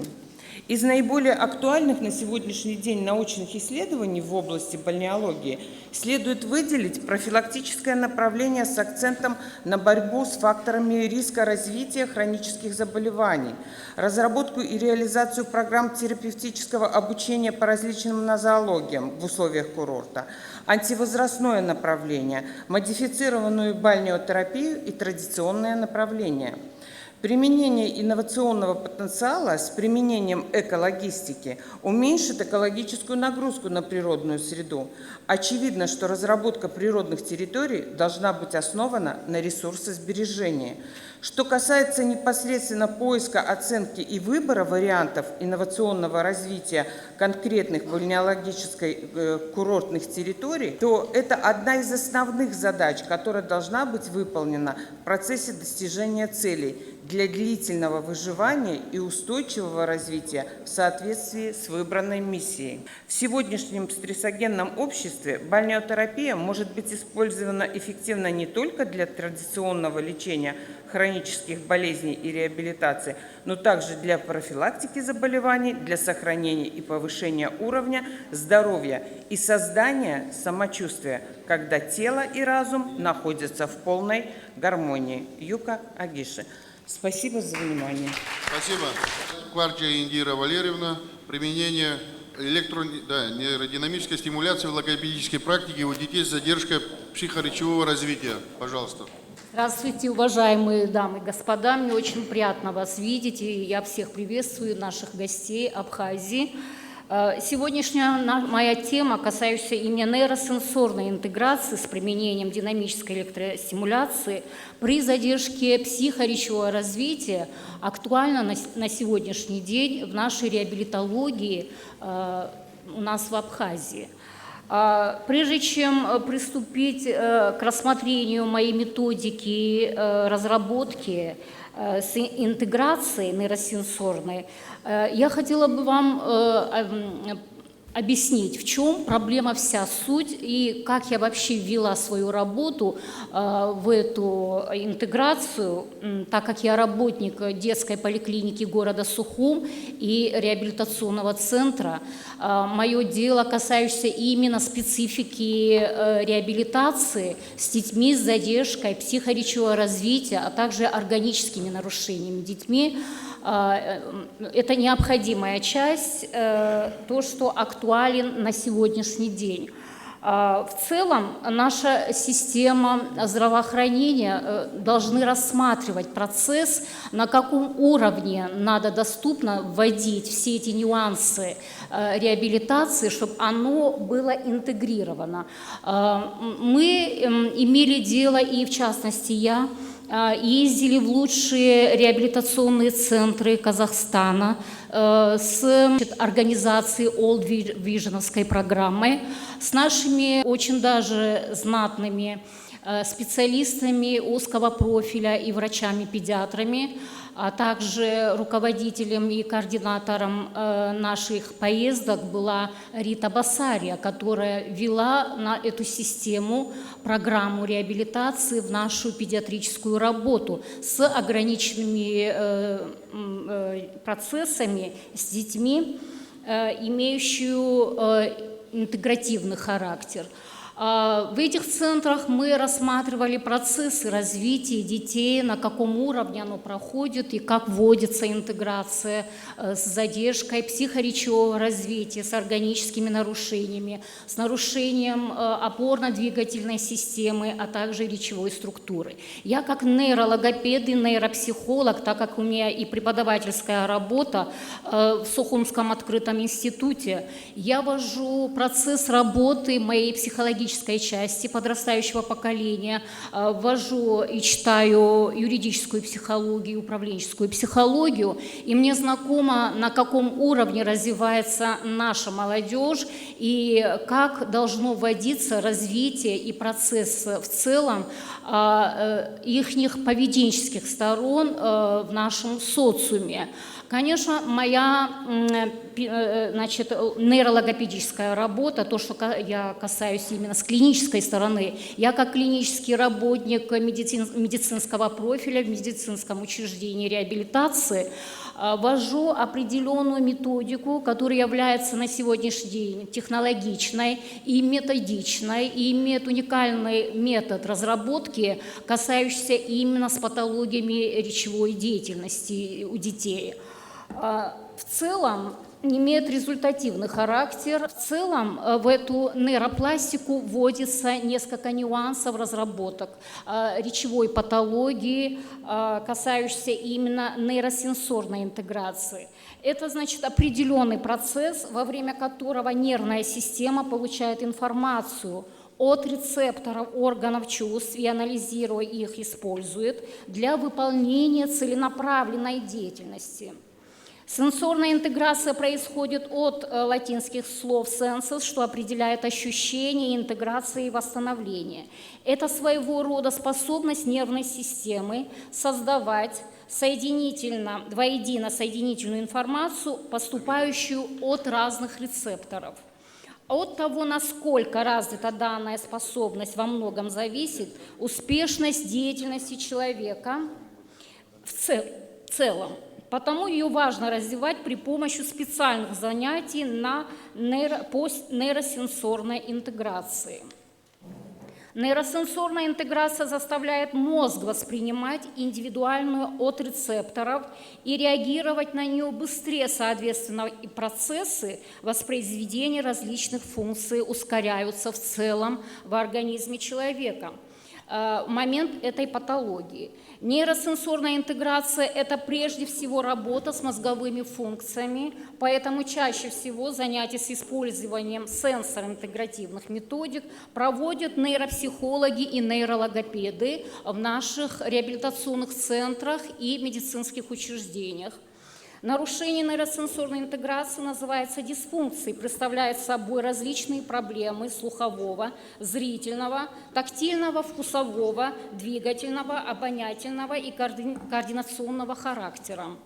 Симптомы дисфункции нейросенсорной интеграции чаще всего проявляются в эмоциональной лабильности состояния детей, поведенческих факторах двигательной функции, задержке развития речи, общего генеза, что в дальнейшем приводит к проблемам в учебной деятельности, социальной адаптации, концентрации внимания и формировании самоконтроля ребенка на ранней стадии его развития.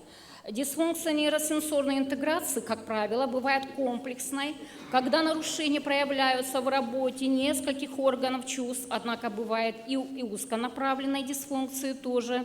Нейросенсорная интеграция и речь имеют очень тесную связь.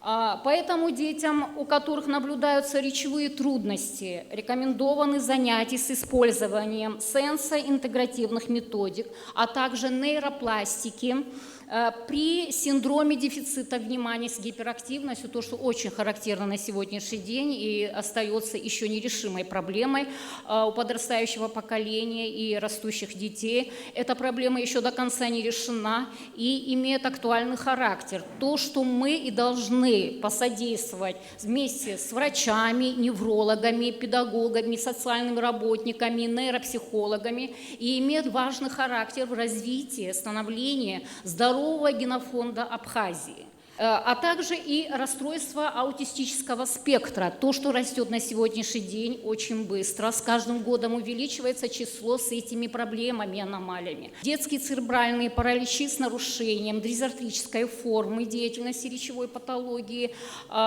и синдром Дауна.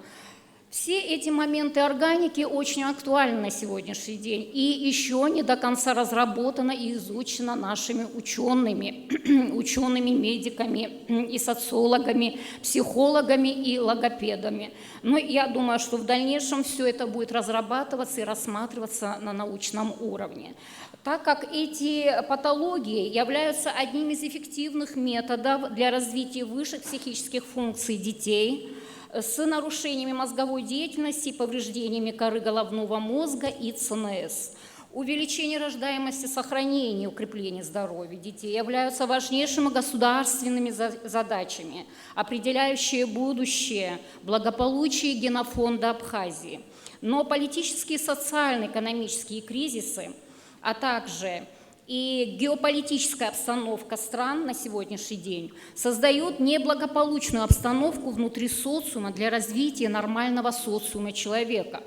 В общей структуре заболеваемости новорожденных первое место по-прежнему занимают отдельные состояния, возникающие в перинатальном периоде, внутриутробные гипоксии и асфиксии при родах. Болезни нервной системы у детей первого года жизни, перенесенную перинатальную гипоксию занимают в структуре. В целом третье место у детей с функциональными органическими расстройствами нервной деятельности системы, формирующиеся нарушения других органов и систем, в частности, сочетанные или изолированные расстройства в патологии речи также, так как по данным Центра патологии речи, я привожу и московские, потому что я сотрудничаю также в режиме онлайн, и в целом мои наставники, мои педагоги, это Татьяна Михайловна Томилина и Елена Евгеньевна Шевцова.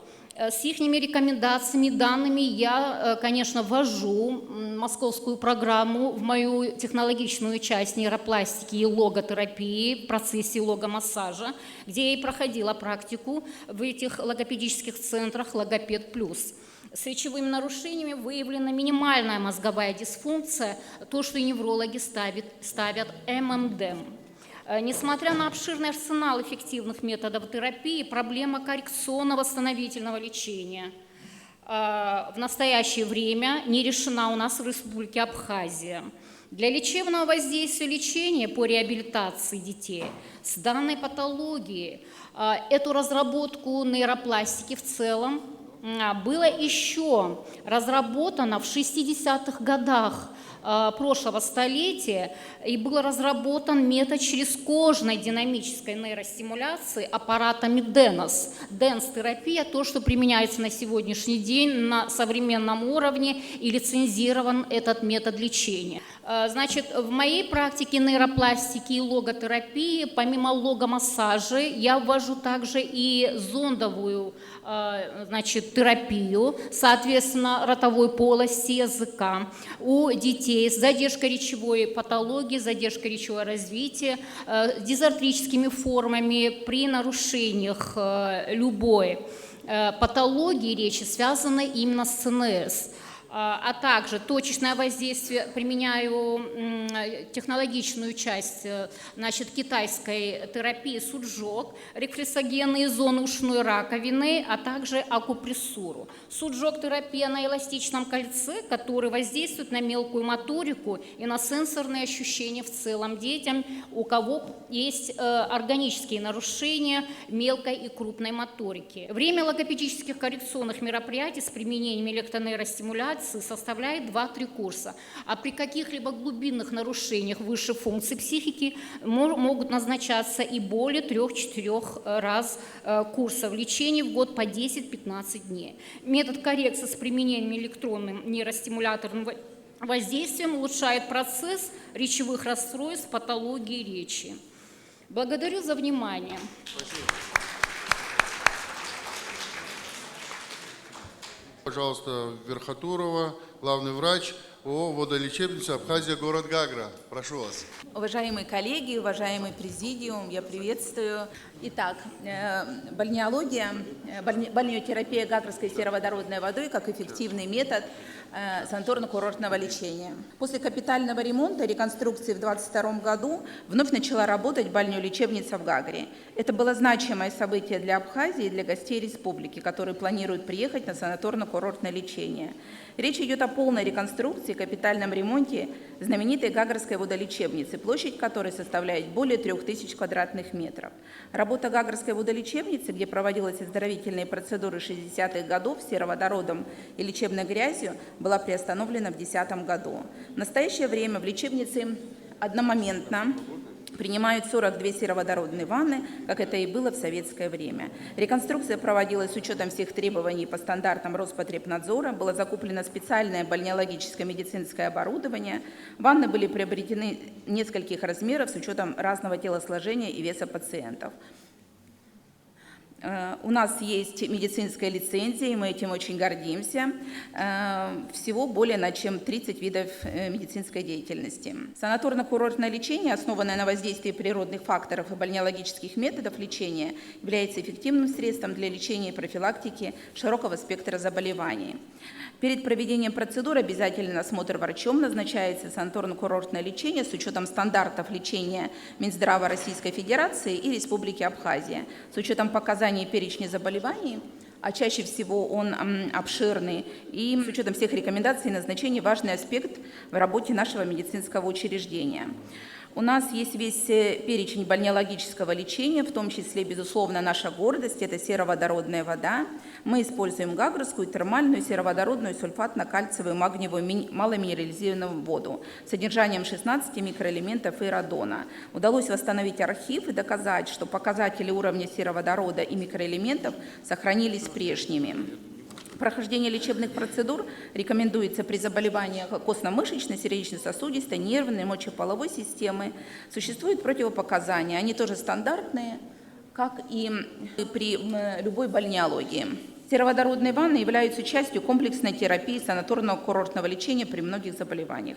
И данная процедура – идеальный выбор для лечения всех процедур. Большинство пациентов ощущают улучшение самочувствия еще во время процедуры, но иногда после второй-третьей процедуры отмечается ухудшение.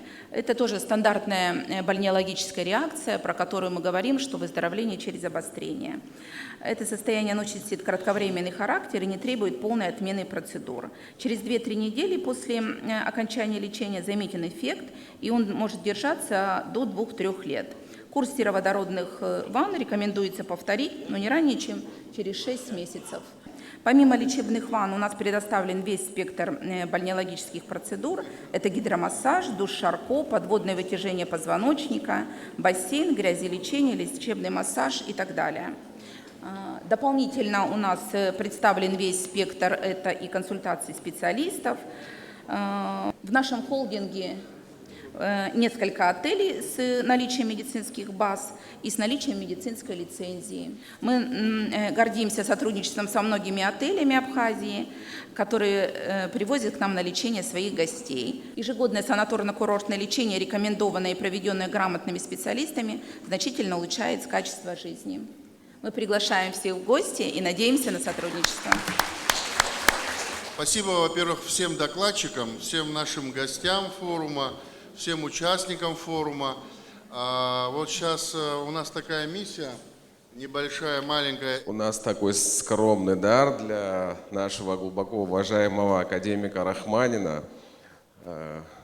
Глубоко уважаемый Юрий Анатольевич, позвольте от лица коллектива руководителю делегации членов Российской академии наук, Российской академии естественных наук, председателю секции биомедицины Российской академии естественных наук вручить вам вот этот скромный подарок. На картине отражена прекрасная природа наша, и мы очень надеемся, что, глядя на нее, вас будут посещать приятные воспоминания о посещении нашей Родины. Спасибо.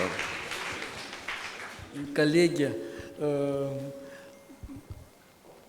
среди присутствующих в зале есть выпускники Первого Московского медицинского университета имени Ивана Михайловича Сечина. Но в первую очередь это замечательный министр вашей республики, который внутренне, мы это почувствовали, он хочет сделать для республики добрые дела. Он знает, как это сделать, и он это делает. Он живет вот с утра, весь день, вечер, он живет вот этими делами создания здравоохранения в республике и вывести ее на самый высокий уровень. И помимо министра Эдуарда Валерьяновича, вчера было очень приятно слышать прекраснейший доклад по ангиологии, по кардиологии выпускницы первого меда. И я хотел бы ее увидеть, чтобы мы ее поприветствовали тоже. Да. И, вы знаете, Альма-Матер – это то учреждение, это тот дом, который дал вам путевку в жизнь, который дала вам профессию, и вы живете ради этого. Альма-Матер, она переводится как «крылья матери». И мать своих выпускников, своих детей всегда всю жизнь оберегает. И вот вам на память вот такая вот книга о Сеченском университете. Эта книга выпущена маленьким тиражом, и она в дарственных таких наградах отписывается нашим глубоко уважаемым Петром Витальевичем Глыбочко, ректором нашего университета, чтобы вы не так помните свои лучшие годы студенческие в Москве, но это вас будет согревать. Валерий Иванович, еще вы знаете, что произвел впечатление, вот, у вас очень хороший помощник, у вас, я не знаю, это правая или левая рука, это главный врач республиканской, центральной больницы. Эрик Эдуардович Хатва. А это, знаете, чтобы вы тоже также продолжали. Уважаемые коллеги, несколько положений. Первым, мы должны констатировать, форум состоялся и прошел на высоком организационном и научном уровне. Второе, очень важное положение. Форум прошел при поддержке правительства Республики Абхазия, Абхазской академии наук, ведущих ученых и врачей Российской Федерации из Москвы, Санкт-Петербурга, Сочи, Махачкалы. В форуме приняли участие более 200 представителей различных министерств и ведомств, заслушано более 30 научно-практических докладов по основным направлениям развития медицинской науки. Заслушанные на форуме доклады и высказанные предложения позволяют сделать ряд предложений по совершенствованию оказания медицинской помощи населению, перспективам развития научных медико-биологических исследований, особому вниманию к развитию санаторно-курортного комплекса с целью широкого использования уникальных природных ресурсов и современных медицинских технологий для лечения, реабилитации и оздоровления населения. Это 3 основных направления. На основании заслушанных докладов и предложений будет подготовлена резолюция первого Абхазского медицинского форума, которая будет представлена в правительство Республики Абхазия и в организации участники форума. Это, мне кажется, надо сделать, у нас хорошие плоды, нам есть что показать. Согласны? И участники форума выражают свою благодарность правительству и особенно Министерству здравоохранения Республики Абхазия за прекрасные условия проведения форума и проявленное внимание к его участникам. Особую благодарность участники форума выражают лично министру здравоохранения Республики Абхазия Бутфа Эдуарду Валерьевичу от Абхазии и профессору, академику РАЕН Ачкасову Евгению Евгеньевичу за их невероятные усилия по организации нашего форума. Вот мои предложения. Сейчас я попрошу высказаться Евгения Евгеньевича Ачкасова, всем уже нами знакомого человека. Он обещал, что в прошлом году был 4 раза, потом 6. Я думаю, сейчас 8 двигаемся. Правильно? Посещение. Пожалуйста.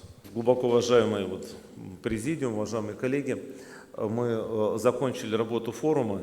Я надеюсь, что все получили настоящее такое удовольствие от общения, от прослушанных докладов. Доклады, несмотря на то, что проходили многие таким и с чувством юмора даже, да, в целом носили, да, все посмотрели на Жулаха Абдуллаховича. Вот. Но, конечно, в целом надо признать, что доклады были очень такие высоконаучные, которые нам представил и академик Рахманин, академик Раулов, фундаментальные, базовые доклады. Были стратегические выступления, сделанные академиком Пузиным, член-корреспондент Академии наук Быковым. Доклад прозвучал от академика Лядова, который вообще расставил точки, даже не точки, а задал направление развития реабилитации в Республике Абхазия с учетом опыта, приобретенного в Российской Федерации, акценты на необходимость проведения ранней медицинской реабилитации на ранних этапах уже. И, конечно, это все очень важно и нужно. И знаете, коллеги, хотел поделиться, что своим таким впечатлением личным, форум прошел на таком хорошем организационном уровне, с насыщенностью, с хорошим представительством. Вот я вчера с утра это говорил, и сейчас я еще раз убедился. Я даже, сейчас говоря, так сижу, задумался. В Москве, да, в Москве там большое стечение народу, большой форум собирается. Ну, вот так вот честно. В других регионах даже от России, я не помню, я не участвовал на форуме, на который был бы организован на таком высоком уровне, в таком хорошем представительстве. Вот я не помню, честно говоря, сам. Поэтому, спасибо. Конечно, очень так прям, я даже немножко сам не ожидал, что получится. Поэтому действительно очень так важно. И, конечно, может быть, не все присутствующие знают, что еще до открытия форума Эдуард Валерьянович провел совещание с членами российской делегации, с докладчиками, и были обсуждены вообще направления развития здравоохранения в Абхазии, не только реабилитации, и все имели возможность высказаться о свои предложения, которые, в общем-то, я так понимаю, что и лягут в основу резолюции. И сегодня будет обсуждаться на встрече с премьер-министром, и интересные предложения от Анатолия Тимофеевича Быкова звучали, да, которые сегодня озвучатся по развитию системы вообще курортной медицины. И Абхазия, конечно, претендует на роль лидера, наверное, в регионе по курортной медицине. Поэтому это очень важно и видятся такие хорошие перспективы. И, конечно, вот мы все ждем вместе с вами, я точно так же жду, как и вы все, что нам скажет уважаемый министр дальше, как мы будем двигаться. Мы сегодня собрались, пообщались, форум называется «Первый». А что дальше? Будет ли второй и когда будет? Мы все ждем этого. Я, честно говоря, второй, будет и разные форумы. Я, честно говоря, так же, как вы, не знаю. Я вот имел отношение к организации первого форума, больше пока я ничего не знаю еще, как это будет выстроено, что, поэтому, конечно, узнать. И, знаете, вот в заключение своего выступления я хотел сказать, опять повториться о том, в чем я говорил. Этот форум, при всем уважении к высокому академическому собранию, к высокому министерскому поддержке, правительной поддержки форума, он бы не состоялся, если бы не роль Ассоциации реабилитологов Абхазии. Это я говорю вам абсолютно искренне. Потому что диалог возник в рамках форума, это диалог профессиональных сообществ. То, что это вот сверху все вот административные все эти аспекты, но общение было профессиональное, врачебное. А диалог профессиональный может быть между профессиональными организациями. И именно благодаря созданию этой ассоциации тематика форума была определена – медицинская реабилитация. Поэтому я вот еще раз вас поздравляю с тем, что вы в этом году вообще созданы в Ассоциацию реабилитологов России. Вас поздравляю с этим. Благодарю вас за сотрудничество. И я считаю, что первые шаги сотрудничества, они очень хорошие, такие результативные. И вы, в общем-то, пример для всего врачебного общества Абхазии. Они теперь за вами идут все, вы первые. Пусть они теперь создают такие профессиональные объединения. Я вас поздравляю. Большое всем спасибо. В общем-то, вот такие это мои мысли и пожелания по предложению по включению в резолюцию. Спасибо. Я хотела бы сказать от лица Ассоциации реабилитологов, во-первых, огромное спасибо за организацию этого форума. Для нас это огромная честь. Мы на самом деле существуем всего 2 месяца. У нас много работы, много идей, и мы готовы работать. Мы сегодня получили, все доклады были просто замечательные, мы получили много информации. Нам есть над чем подумать, есть над чем работать, поэтому огромное вам спасибо. У нас большое сообщество медицинское, нас поддерживает наш министр, и это самое важное. Поэтому огромное вам спасибо, и я надеюсь на дальнейшее сотрудничество. Спасибо. Хотел бы предоставить слово Алхасу Тхагушу. Мы плавненько будем переходить в режим дискуссии, до круглого стола. Может, коллеги хотят там позадавать вопросы, мы на эти вопросы ответим. В формате круглого стола. Только не затягивай, пожалуйста, потому что у нас через 20 минут встреча уже у премьер-министра. Поэтому давайте, Алхас, в этом формате. Да, но я не буду повторяться. Мы все под большим впечатлением, честно говоря, от докладов, от такого уровня гостей. Огромный поклон, большое спасибо вам за то, что вы нам столько внимания уделили. Я бы хотел сказать вот по поводу того, что мы здесь слышали много докладов, и везде у российских наших коллег, почти везде как бы рефреном звучало, что раннее как бы вмешательство. Вот это вот как бы связка медицины и реабилитации, это то, чего нам категорически не хватает. И то, над чем мы задумались вместе, Ассоциация реабилитологов с Минздравом, чтобы с помощью наших коллег из России вот эту связку, чтобы мы могли живую иметь. Потому что, к сожалению, на сегодня мы можем констатировать, что тема реабилитации вообще, она у нас во многих сферах в зачаточном состоянии. И нам нужно много чего сделать в этом направлении. И, как верно говорилось, это колоссальное упущение для нас, для страны, которая позиционирует себя как курортная, и огромный потенциал возможный. Будет, конечно, очень жаль, если у нас не будет продолжения. Я уверен, что мы сможем как бы вот ту планку, которую сегодня здесь задали, да, это, конечно, будет не так легко как бы поддержать, но мы должны будем стараться это делать. Спасибо огромное всем, друзья, всем, кто здесь присутствовал. Спасибо. Я хотел бы одну предложить идею. Я говорил уже Эдуарду Валерьяновичу, но я хотел бы, чтобы у него была поддержка, он был уверен в постановке этого вопроса. Коллеги, я прошу поднять руки тех, кто хочет, желает, чтобы в Республика Абхазия имела свой медицинский факультет или медицинский университет. Кто за это? По 2 руки. У вас есть полномочия первого Абхазского медицинского форума. Двигайтесь вперед. Спасибо. Спасибо.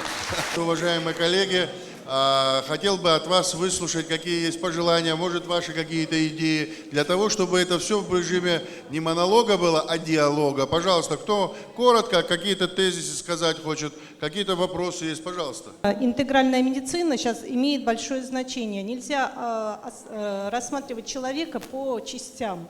Идет и психология, и реабилитация в целом человека. Если болит нога, то у человека болит не только нога, но и какие-то эмоциональные проблемы.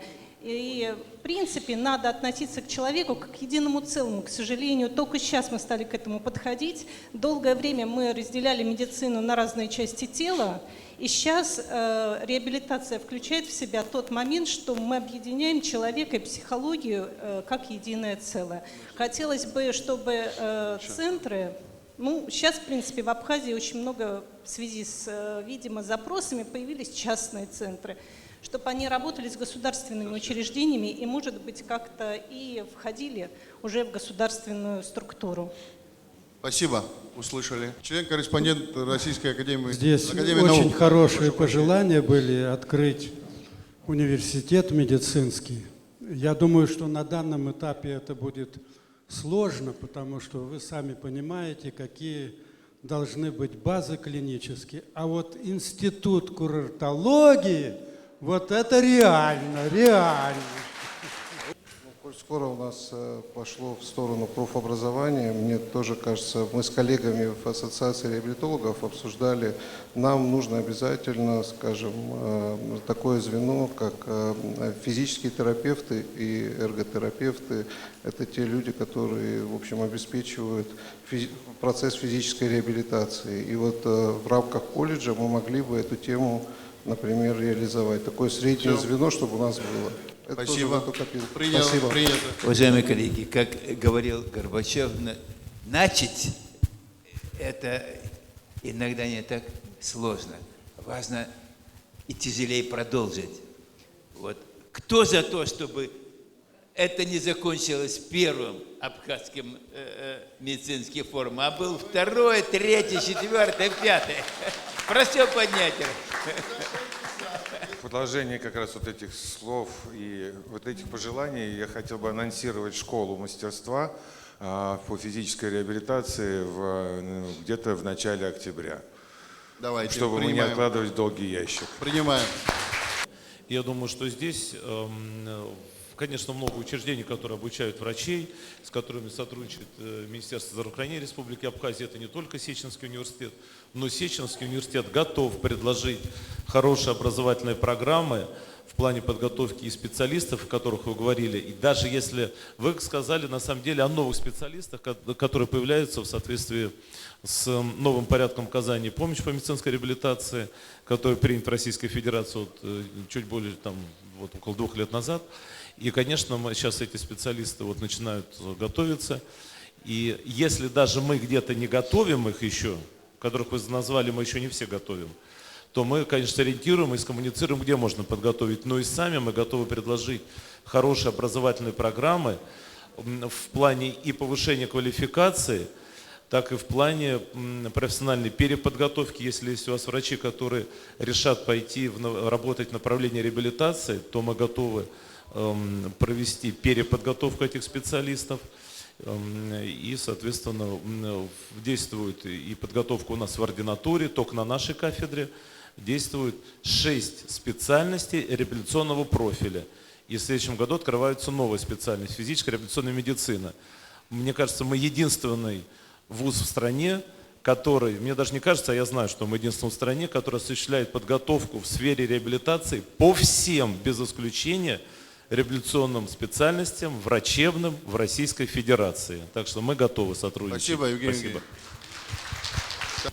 хотелось бы принести такое предложение, чтобы были исследованы все источники Абхазии и внесены в какой-то реестр, вот именно по показателям, чтобы было известно для посещающих вот Абхазии о том, какие источники можно посещать, которые источники лучше не посещать. Принимается. Я с удовольствием, как говорится, прослушал про реабилитацию, но я хочу напомнить историю, так как я в социальной медицине давно, и реабилитация пошла от Министерства труда, ну, чтобы вы знали, органы здравоохранения. У меня есть один вопрос. А что, реабилитация проглотила лечение? Где лечение? Вот вы понимаете, вот раньше мы говорили, лечим, а сейчас говорим, реабилитируем. Уважаемые товарищи, смысл не меняется. Вы понимаете, самый главный и большой смысл в том, что лечим или мы реабилитируем, мы хотим этого человека вернуть в строй. Это раз. Второй момент. Мы хотим одну специальность, вторую, третью. Дорогие товарищи, в 1996 году для службы медико-социальной экспертизы было предложено как это очень много говорят, такие вот специалисты, и была сделана специалист по медико-социальной реабилитации, который съедал всех специалистов. Но что получилось? Так как Министерство здравоохранения является профильным по назначению специальностей, оно длительно, долго согласовывало. Я вот на протяжении 20 лет занимался сопровождением этих специальностей, я получил только одну специальность, разродившую. Это вот врач-специалист по медико-социальной экспертизе. А вот врач-специалист, который бы съел все специальности физические реабилитации, не удалось по одной простой причине. Министерство здравоохранения взяло и родило специальность вот медицинская реабилитация. Я не возражаю, это отличная специальность.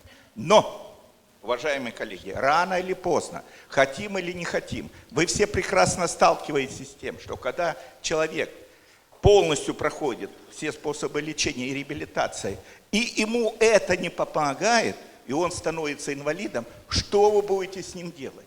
Вот для этого возникает наука, специалист по медико-социальной экспертизе. Он должен обладать такими навыками и умениями, что этого человека он мог удержать в социуме. Поэтому спасибо большое. Спасибо, Сергей Дискуссий Никитич. может вообще много, но думайте об этом. Спасибо. Спасибо. Значит, тогда, резюмируя наш сегодняшний диалог, хочу сказать и поблагодарить, во-первых, многоуважаемых российских специалистов. Юрий Анатольевич, во главе всей делегации, спасибо вам огромное. Да, ради того.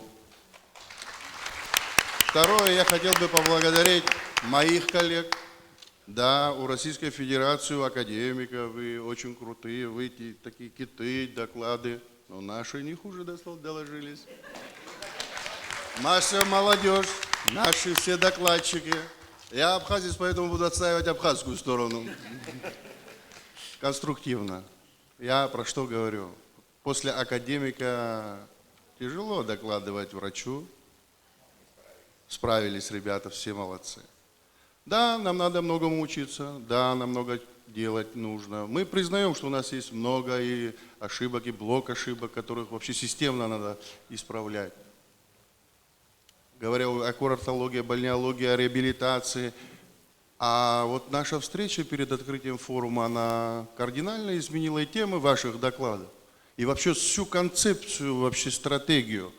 И когда наши докладчики показывали, какие операции проводятся на территории Республики Абхазия, некоторые уважаемые люди были впечатлены, они, оказывается, с элементом недооценки приехали в республику.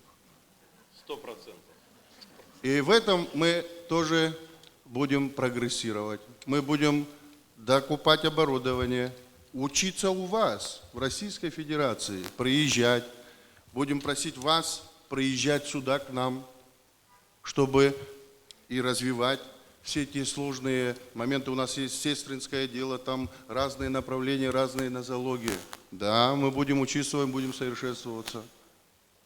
И хотел бы еще поблагодарить всех, кто сегодня здесь присутствует, потому что очень было волнительно, потому что все это первый раз так делалось, знаете, Алхасом Тхагушевым мы встретились 3 месяца назад. Потом я позвонил Евгению Евгеньевичу, через 2 недели с момента встречи прилетел Евгений Евгеньевич. И я сказал, никакой встречи у меня в кабинете не будет, мы с Евгением Евгеньевичем приедем к вам в инвосодействие. Мы туда приехали, переговорили. Создалась идея создания ассоциации. Была создана ассоциация. И потом родилась идея форума у меня лично. Да, вот с Евгением Евгеньевичем мы проговаривали.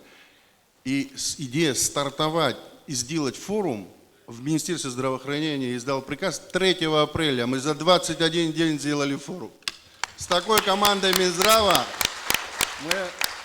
и с такой командой сотрудников, всех лечебных учреждений, волонтеров, вообще всех, которые принимают участие. Да, было волнительно, да, первый раз, но в первый день места не было, люди стояли здесь, второй день, да, опять заполненный зал. Сейчас у нас встреча с премьер-министром, у нас информационно СМИ заполнила все. Вот сидит у нас Ирина Шотна, руководитель абхазского телевидения. Ирина Шотна, спасибо огромное, персонально стоит здесь ПТП, который освещает все наши доклады. Сегодня информационно наш форум, первый абхазский, медицинский, заполнил все СМИ республики. Вот с Эриком Эдуардовичем мы переговорили, на территории республиканской больницы мы хотим заложить аллею в честь первого абхазского медицинского форума. Посадим деревья и поставим таблички с вами, вашими со всеми именами, вот, кто участвовал в этом форуме. Я к чему все это говорю? Что этот форум, вот звучало несколько раз, что может там будет ли продолжение, обязательно будет. Второй форум будет в такое же время, в апреле месяце, когда еще межсезонье, когда и не тепло, и не жарко, и не холодно. Комфортные погодные условия нас сопроводили, правильно, здесь, в республике? Форум будет ежегодный. Второй форум мы приурочим к апрелю месяцу. Вы пришлете ваши пожелания тематические, и мы посмотрим, какая наиболее востребованная тема будет форума, да? Учитывая реалии в мире, которые происходят, может все переиграться, да? На сегодняшний день мы говорим о развитии хирургической службы, мы говорим о развитии пренатального скрининга, да, акушерско-гинекологическая помощь, неврологическая помощь, мы говорим о реабилитации, мы говорим о разных вещах, о урологической помощи, о политравме, понимаете, кататравма. Сегодня мы все свидетели того, что у нас на дорогах, к сожалению, происходит ДТП со смертельным исходом. Я как травматолог знаю, что такое травматический шок, как надо это делать. Эти моменты тоже очень важны. Мы должны подойти к теме форума, которая будет необходима и востребована на данный период времени. А вот тематические конференции я предлагаю проводить 2 раза в год, весной и летом. Сегодня, 25 апреля 2023 года, считать состоявшийся первый абхазский медицинский форум. Спасибо.